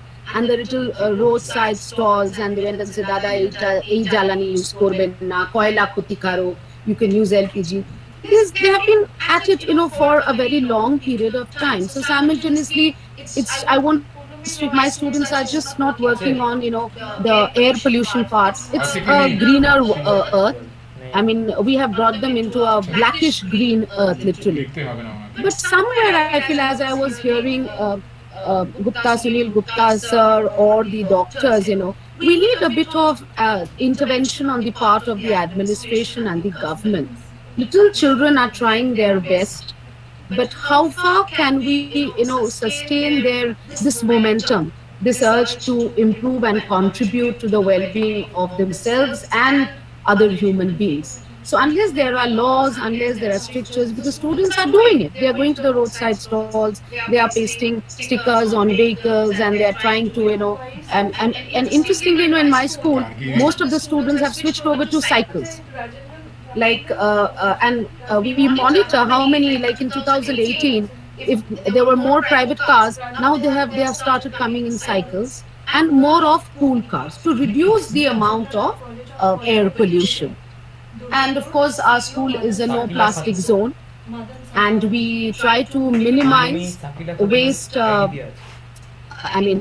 Collections, in the sense like whatever waste material is there in every student's homes, every week they come and keep it in a room which is designated, and then we make items out of those waste materials. So it's recycling, air pollution, awareness, your green schools. So we are doing a good job. I feel so far so good.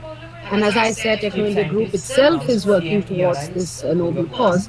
but more something more from the law enforcement bit is also required, I guess. That's about all, and all the best to this wonderful platform and the name itself, the acronym Clean Air Network, which is CAN. So if you want, I'm sure you can. Thank you so much, everybody over here. Absolutely, ma'am. Thank you so much. Now Now we have about about 20, 20, 25 minutes, 25 minutes at our hand. We can obviously also go a little over. But I'd like to now start opening up the floor for discussion. discussion. I have some friends here, some people I've people I've looked up to, mentors. Now the Now last the last part of the discussion can be about about what are actions and initiatives we can take. There are also some colleges I'd like to go. I'd like to go between some education institutions and people from the NGO. There are friends from Kolkata Clean Air. Ajay is here, Vijay, Latadi are here, who've been instrumental in starting the conversation about clean air. And we've gotten ample support from organizations like Bangla Natak, Ananya is here, Sashwati is already spoken about. There are many others who are here, Pradeepda, Navada. So I'd like to hear from some of you what you think has been most what are activities that have been most effective in taking the message and awareness out, and along with awareness, what are actions that are most important as of now that needs to be taken by youth, children and citizens to combat the menace that we have. So if I could bring in Ajeda and Latadi, Ajeda, if one of you could come in at this point.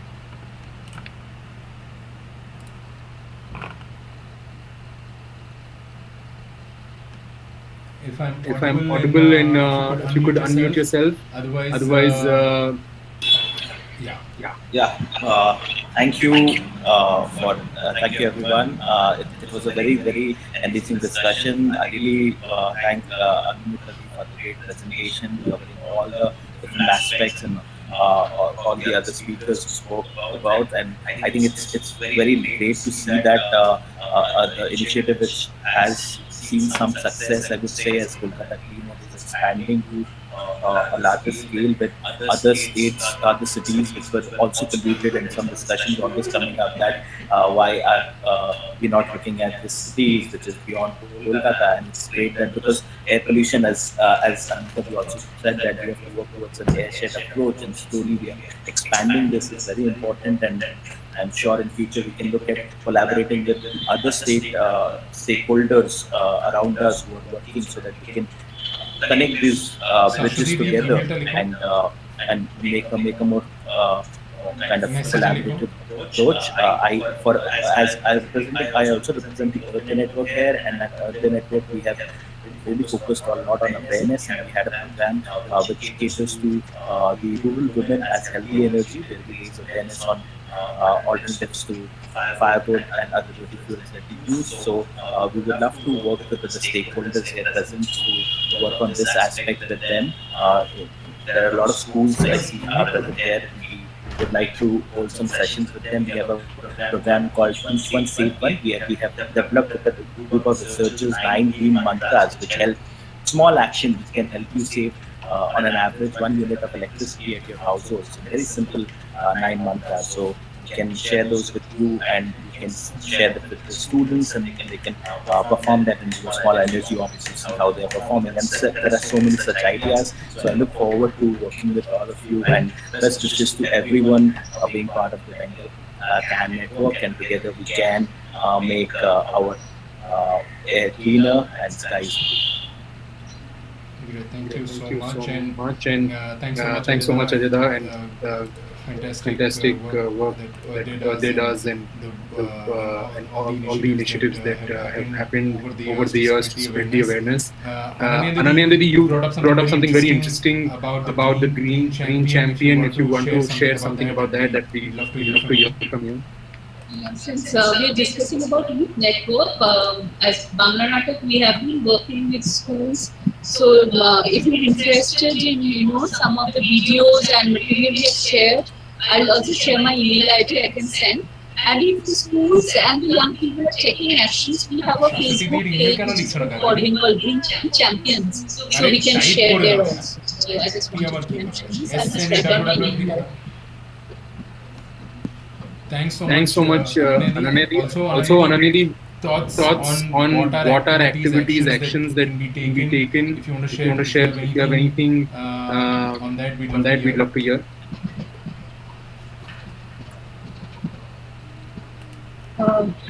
Of course, awareness is important, but what we can do as a collective, to give it a focus, we can do some thematics. I think that way we can keep it going. Since we're talking of CAN Bengal now, and we're targeting to reach out via schools, and there is also the government environment department. I think the schools also have an environment club. We can engage them also. So it's a long-term process, and maybe sometimes we can do some contests where some of us can come together and for making short films on their actions taken, or maybe writing music and stories. So that way, once the way we say that once you start teaching, you start learning too. So as the young people, they work it out. It's all about getting that action into yourself, making change in your own lifestyle. So I think you can plan out, you can do a quarterly kind of a program through social media, because now physical outreach is becoming increasingly difficult. We can plan like Earth Day, we did that also, and we can select some typical aspects. So clean fuel, clean vehicles, sharing, use of public transport. So we can do thematics. So we can plan it out. Thank you so much, Ananedi. I'd like to bring in Vinita and Pritesh Da, who are from Assar. They've been running a clean air collective. They've seen a lot of good initiatives across the country that have been implemented by many schools, colleges, NGOs, or citizen groups. Would love to hear from them what has been very successful, some good case studies that we can learn from. So if I could bring in Vinita and Pritesh Da into the conversation. Vinita, you're not. If you could unmute yourself, please. No, still not able to hear you. Your video is doing okay. I'll come back to you. Maybe you can just check. Right, thanks.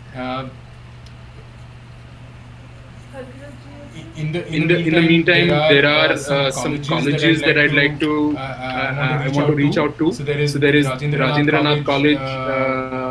If they're from there, principal sir or teachers that are present. If you want to share initiatives or activities you've taken, we'd love to hear from you. Also, besides that, I want to start opening up the floor. We have another 15 minutes. We also have Pauline from WISE. Pauline from WISE, you've got the Techno India group, and there are a lot of initiatives, Techno India group, and you've of course been looking at sustainability. And that's how you started WISE as a network for sustainability. We'd love to hear from you as well on role colleges, especially in youth. There's so much distraction for a youth, but these are extremely important issues that need to be addressed. That needs to be focused on. What are thoughts from any of you?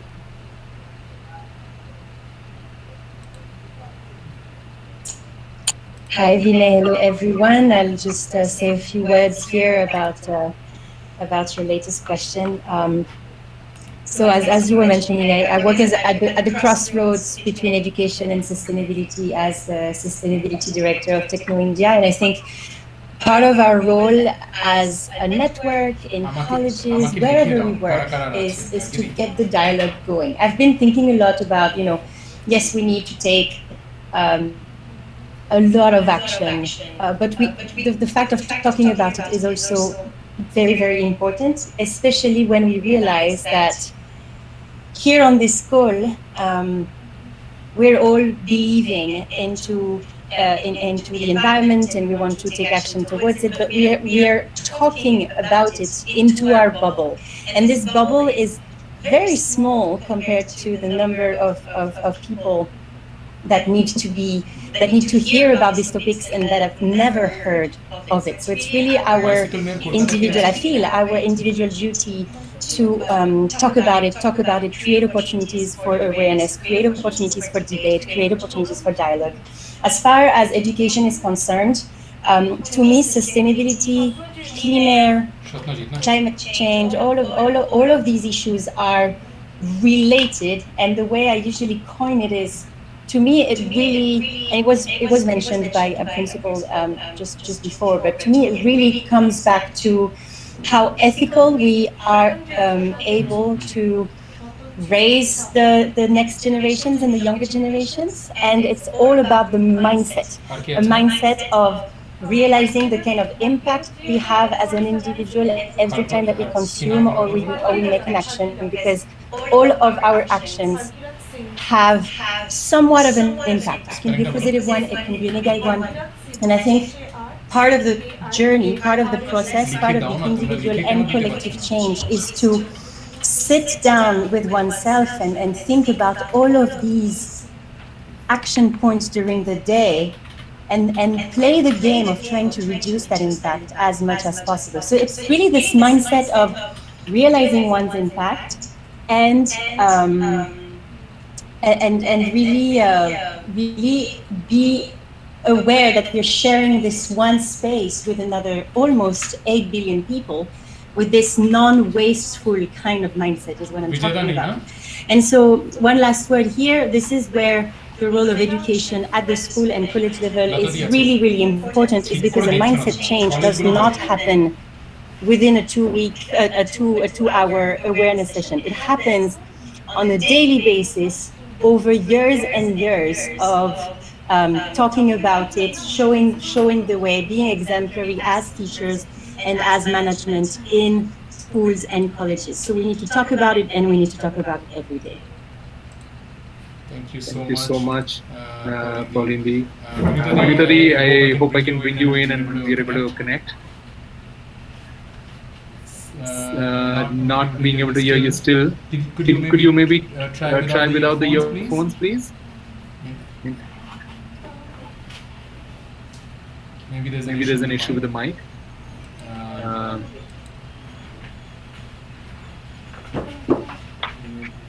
Right now you're on mute. You could unmute yourself. You were on mute a little while back. And no, I don't think this is this time, but we will connect with you and we will hear from you again in the future. Thank you so much. I would like to bring in Latadi. Latadi has been very, very passionately working on waste. I'd like to take up a couple of themes now. We have Harkirat from the Rainfall. We have Harkirat from the Rainfall Alliance. We have Latadi, who's very passionately working on waste. We have Satanjida, who's the bicycle mayor of Kolkata, very passionate about cycling. So if you talk about transport waste, I'd like to bring in some experts to talk about what we could do in our day-to-day lives, in our institutions, in our schools, that can immediately have an impact on air pollution. So Latadi, if I could bring you in, if you can hear me, if you could share what are activities and initiatives we could take on waste, and the importance of it, and later if I could bring in Satanjida to talk about cycling. Hi everyone, am I audible? Yes, Latadi. Yes, Latadi, you're audible. Yeah, thank you, Vinay, for organizing this event, and thank you to all the speakers who spoke very, very lucidly on the subject of clean air. It's something that we all need more than anything else, without which our lives wouldn't be what they are. As Vinay mentioned, that my main work is on waste, and I feel what we really need to do is, as many other speakers have mentioned, awareness is absolutely necessary, and as Pauline mentioned just now, that it has to be on a daily basis in schools, colleges, in every place that we can think of. any question And is we left definitely need a mindset unanswered. change. Huh? COVID has brought about some mindset change, but I'm afraid that once everything comes back to normal, that we will revert back to the previous normal and not the new normal that we know of today. Uh, but if we don't, then I think it will be a positive change because people are understanding a lot about climate change now. When they see the poor skies of Kolkata, I mean, we at Kolkata we can see poor skies which we never No saw for college 20 Gargini? years. Uh, on a day-to-day basis, I personally am on a No, no, ठीक minimalist है. and low-waste That's journey, fine. and I think it's a very easy thing to do. कौन Many of scientist us who are on this अच्छे panel अरे today बोलो ना are going the same way, and it doctor is very simple to do. It just needs a little bit of change in your lifestyle, which is doable. And of course, she senior scientist ना resource. We need to work on the chief resources. Scientist sure What resources we can take out from the waste. One such resource, big resource is our kitchen waste and our organic waste, which can easily turn into compost. And this is what my passion. I mean, I'm passionate about teaching people how to compost. আছে আছে অন্য নামে আছে As many of you know here, I visit colleges, schools, housing apartments everywhere, telling people how to reduce waste and how to compost. So if anyone is interested in having me over or to meet or whatever, I'm available. And one way of reducing your waste, I've realized in the last few years, is to use alternatives to disposables. All of us are using a lot of disposables, like disposables, cutlery plates, etc., disposable packets, a lot of disposable sanitary napkins, baby diapers, and we have beautiful alternatives. Earlier they were very expensive, but now things are changing. More and more people are coming into this commercially, this world commercially, and they are making more products at a reasonable price. So switch to these things, and you will see the amount of waste that gets reduced from you. I think, as Pauline mentioned, each of us must take responsibility of our world and take necessary action. Thank you so much, Vinay, for giving me this opportunity. Thanks, Latadi. Harkirat ji, Just before you jump off, maybe a couple of words from you. If you could unmute yourself, please. Okay. One of the things I wanted to mention was that, we from the generation which has actually done all the pollution, we can't pass on everything to the students to do. We need to help, in whatever areas they get sort of stumped on. We need to, with our influence, help in getting that through by working with authorities and all to ensure that we can get it through. That's what is our responsibility. We tend to leave it to awareness and tell students and teachers and every principals to spread awareness, but we need to do our own bit. That was one. The other thing on waste, I'll just give an example. I have just out here a small 12 feet by 14 feet sort of a veranda sticking out. For 20 years, I have not got a single thing from outside. That is no soil, no agrochemicals. Everything is from the waste that we generate. I grow papayas, I grow bitter gourd, I grow ginger, I grow chilies, all in this little 12 by 14. Now, 20 years, no gram of soil has come from outside. Now, this is what I mean, that you can do sustainable things by using your own waste, like the lady before me talked about. And I think we need people like her to put in examples which can be showed to people. Like this one is now being followed in about at least 7 countries, because I've sent videos of this to them, and my own rainforest people in Costa Rica are doing it, and they keep sending me clippings that we've started and all that. So basically, we need to do our own bit also, and I think I better jump off. Thank you very much. Great job you people are doing. I'm so proud of you and so proud of being in Calcutta. Thank you. Thank you so Thank much, you sir. so much, We're sir. We're very very proud proud of of our our city city and and our state, and we have to we have to join hands to make it better. I'd like to I'd like to bring in Satyajit Da, talk about cycling and transport briefly. Satyajit Da, if you can hear me. If you could unmute yourself. Satyajit Da is the mayor of cycling in Kolkata. It's a great network started by a Dutch organization. Satyajit Da, if you could unmute yourself, please. I'll come back to you later. We just have 3 minutes left. I wish I could go on. আমার এটাই ইচ্ছা যদি আমি and it's a very difficult job to moderate such a discussion when you have such great people doing such fantastic work and আমার কাছে অত কম সময়ের মধ্যে এটা লঞ্চ হিসাবেই আমরা রেখেছিলাম each issue itself can take a entire 2-hour session, even that would be less.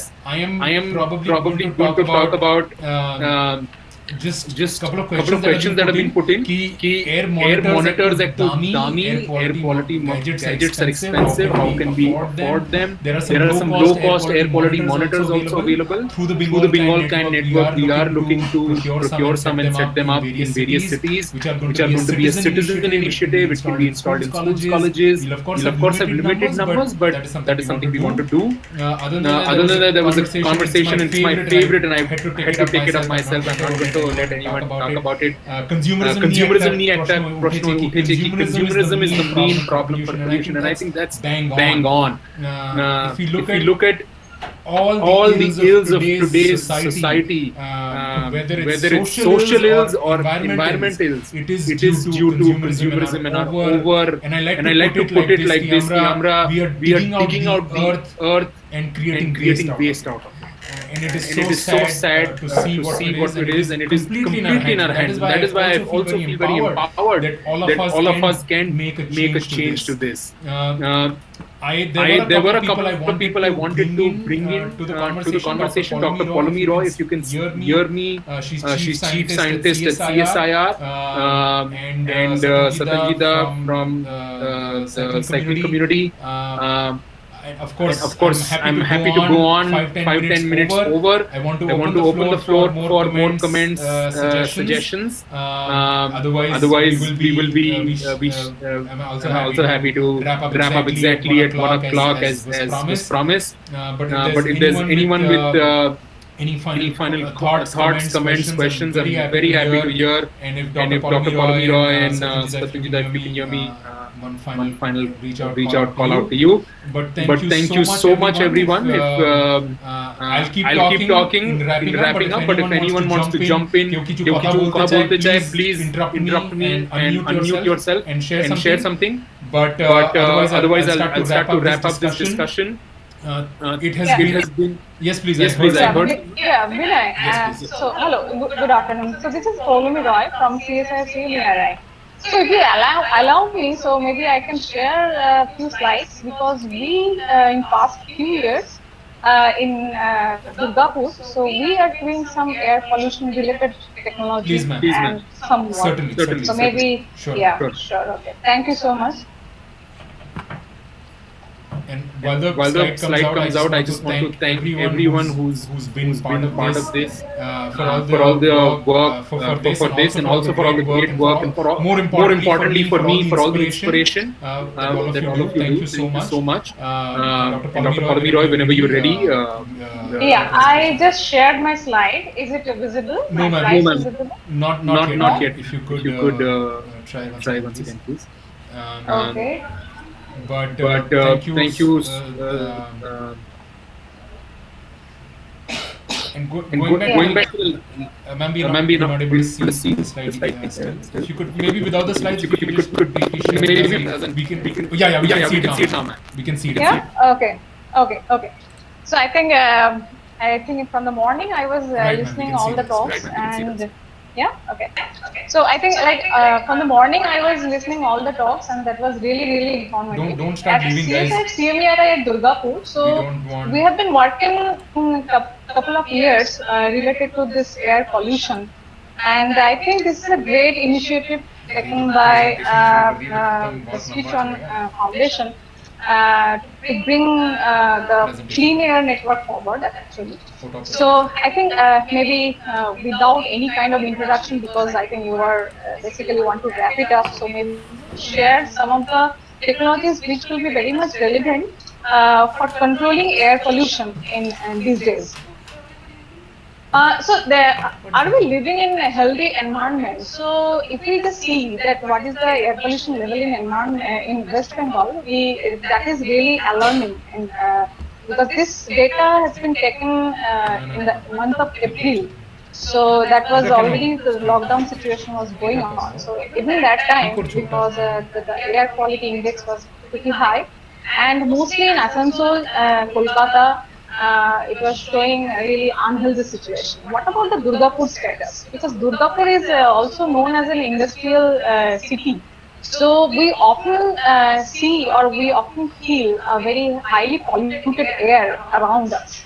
So this was the air quality index yesterday. So we can see this is really not healthy situation even now. And we can see that the PM 2.5 levels were also, I mean, quite alarming. It was not really in a healthy situation. We are not really in healthy situation. So do we really need to worry?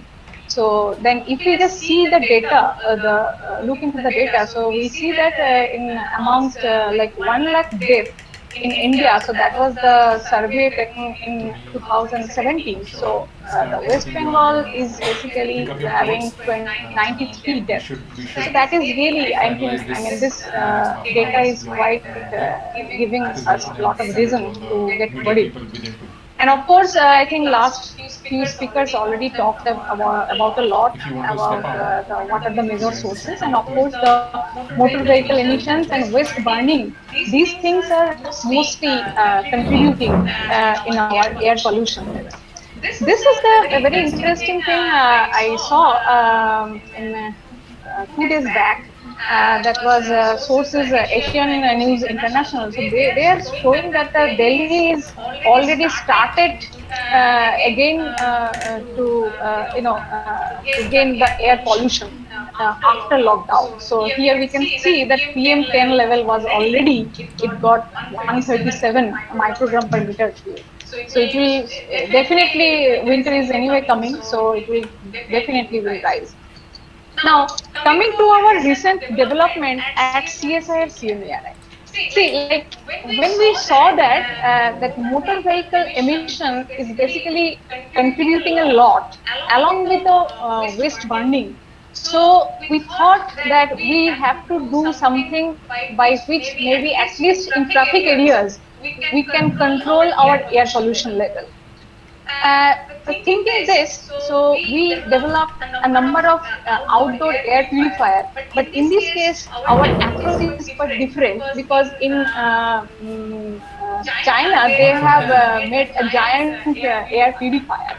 But our thinking is that if we can make a smaller unit and which is capable enough to control air pollution, and if we can situate this or install it in a particular, in a certain distance, so in that way a larger area we can basically target to clean area effectively. So here in last year we have developed outdoor air purifier which can clean air effectively within the range of 500 meters square. And the direction of flow here we have kept like two-way. So it can reduces it reduces air pollution by 20 to 70%. This is the reduction percentage. So it will anyway the range is very wide. That is because of the fact that the reduction rate will also depend upon the pollution level. If the pollution level is very high, mostly in winter season, this was done basically in last winter. So if the pollution level is very high, then we will obviously we can reduce the air by a large percentage. That we have seen, we have monitored, and it can remove very effectively dust particles, PM 2.5, PM10, VOCs, etc. not only that, seeing this pandemic, COVID-19 pandemic situation, we have also incorporated the air purifier cum air sanitizer by incorporating UVC light inside, so that we can also breathe in a proper way, or we can also get sanitized air. Now, we have been monitoring this performance of our air purifier for quite I think few months. So this red lines is basically the air quality at Durgapur. So we can really see that this PM 2.5 level is exceeding 300 microgram per meter cube. That is really alarming, because in Delhi, it is sometimes it is basically challenging Delhi's air pollution level, because Delhi usually see the PM 2.5 level in the range of 350 to 400 or even more. So with this air purifier, we can come down this the PM 2.5 level, not only PM 2.5 level, but also this PM 10 level as well, very effectively. As I said in my last slide, like the 20 to 70% reduction we can do. Not only that, we have extensively studied what kind of particles are basically we are removing. So there mostly we see that the carbon is the most 70% carbon is there, and the other anyway silica, because the dust particle is anyway there, so that's why silicon is there. So this is the elemental analysis we performed on the particles which we have removed from air. And this is another model. So this is a ready to attach model.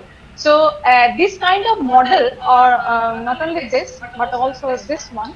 So we have designed it for to attach it with the street light or any kind of poles, and it can run by electricity or even solar power, because we also have to plan to utilize renewable energy resources as much as possible, avoiding this coal-derived electricity. So this air purifier can very easily can run for 8 hours per day with the help of solar power or electricity. Yeah. So basically, our main intention here, the special feature you can say that we need to install multiple units, but in a very affordable cost. Cost is, we have minimized the cost as much as possible, and it has a very low maintenance. It can go on like 3 months. Maybe after 3 months you need to change the filters or something. The filter cost is also very less, and effectively it can remove the pollution level, so that we can get healthy living basically. Now, I think in the last speaker also, I think Dr. Rudra also mentioned about this water sprinkler that we have also tested actually.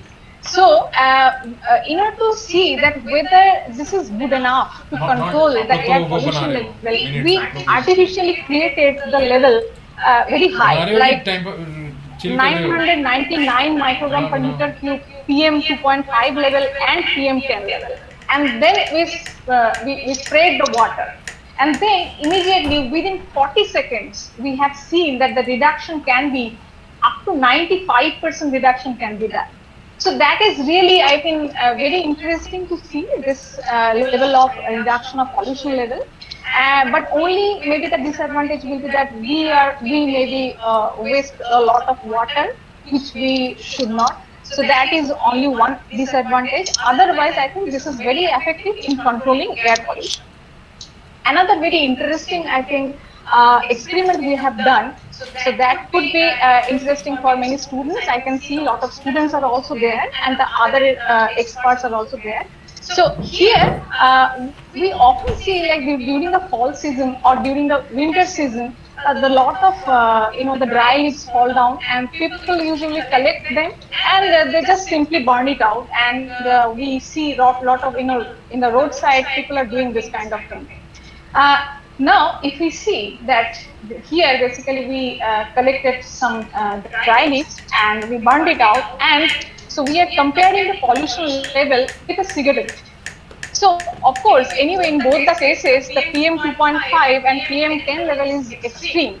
But what is very worrying factor, that is the formaldehyde level. So here we can see that after a cigarette, with a the burning cigarette is giving like 0.149 milligram per meter cube of formaldehyde, but whereas the dry leaves, upon the open air burning, it is giving 10 times higher formaldehyde. So that is basically really alarming. So we, the non-smokers, maybe they think that we are living a healthy life, but they may not be, they may not know that we are basically exposed to the toxic environment. So we should be aware of all these things. Having said that, so recently we have developed another technology. So that is basically the leaf collector machine. One of our scientists, he has developed this leaf collector machine that was mounted with a tractor. It can effortlessly, it can go, it can go through the roads, and it can collect leaves, and it can shred the leaves in small pieces. After that, we can do some chemical treatment to get lot of different kind of value-added products. For example, silica we can extract, or this highly porous activated carbon also we can extract from this shredded leaves. These are the some chemical analysis we have performed, and we see that this quality is quite high. Mostly in the market, this kind of quality activated carbon is highly, I mean, expensive in nature. But if we can really get from the shredded leaves, so with this, quality, so that can add a lot of value. So this activated carbon can be useful in various applications. For example, like we can utilize in air purifying system as a filter, because it can very effectively absorb any kind of VOCs, volatile organic compounds, very effectively. Also, it can also purify water. Moreover, it can also be utilized as an electrode material for different kind of energy storage devices. So this we all kind of applications we are performing at our lab anyway. So basically we can say that which is basically causing a lot of air pollution, we are turning it into the value-added product by which we can control the air pollution. So basically we are turning the lemon into lemonade, we can say. Now, a very interesting, another very big technology we have developed at our CSL lab, so that is solid waste management, because we see that there is a lack of technology for the solid waste management.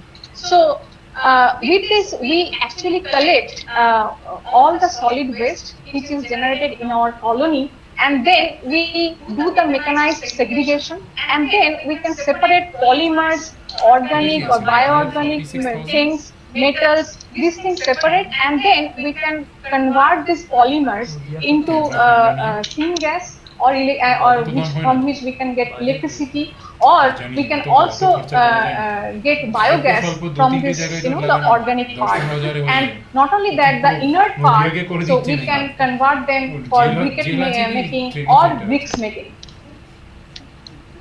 Yeah, so this is the total waste we collect, around 152 kg, from which we can get this kind of valuable things.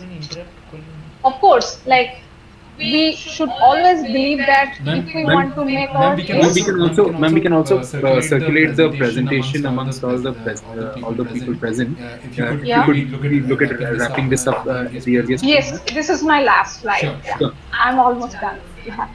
So what I was saying, that this renewable energy resources will be anyway very much helpful. And recently, the world's largest solar tree we have developed at CSIR CMERI, which can generate above 11.5 kilowatt power. So this is a huge success for us, and yeah, I must acknowledge our director, Professor Harish Hirani, for his all the guidance, so that we can come up with this technology, and also the all involved scientists and students who actually did their dedicated and effortless, contribution to come out with this technology. So finally, thank you so much for giving me this opportunity, so that I could share my some technologies which we have developed recently. And if you need any kind of technical clarifications or interest, maybe you can also contact our business development group, Dr. Anjali Chatterjee. He is the head of business development group. Yeah. With this, I wrap up my presentation. Thank you so much. Thank you so much, ma'am. It was very informative. I'll not take anyone's. I won't take more time. Thank you so much. I just want to thank everyone for joining, and really looking forward to work with each one of you, whether it's a student of a school, to NGOs leaders or heads, to government administration. You all need to come together for clean air. This is a basic right for all of us. We have to make.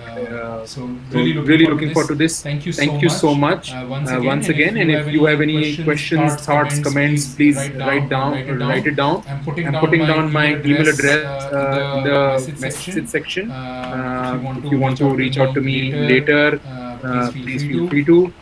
And as the Clean Air Network begins to grow, we will need all of your support.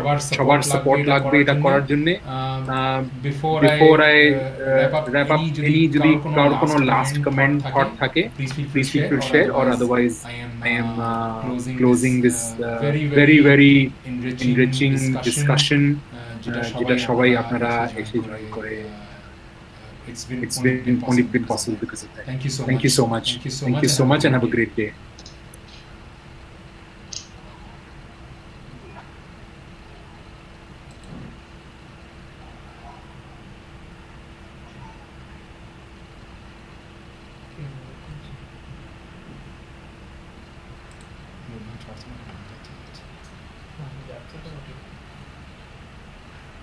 Several participants left.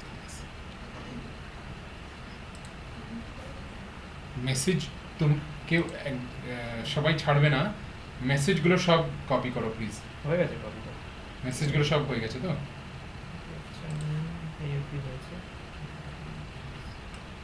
এখানে আমাদের টিমকে বলে দাও এবার ছেড়ে দিতে। তোমরা ছেড়ে দাও সবাই ছেড়ে দাও। হ্যাঁ, কি করবে? নিজের মধ্যে কথা বলবে? সবাইকে বলো ওই ঘরেও গিয়ে বলে দাও। ও পিয়ালা তো দৌড়ে যাবে, মানে ক্যারি হয়ে রেখেছে এখানে।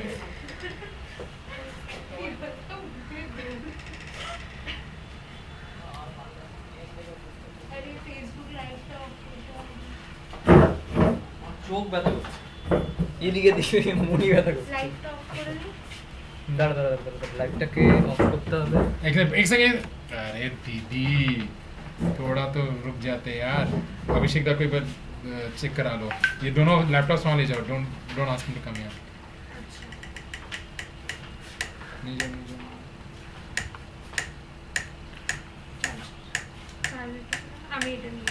फोटो নিয়ে যাও তাড়াতাড়ি দেখি দাও। ও ওখানে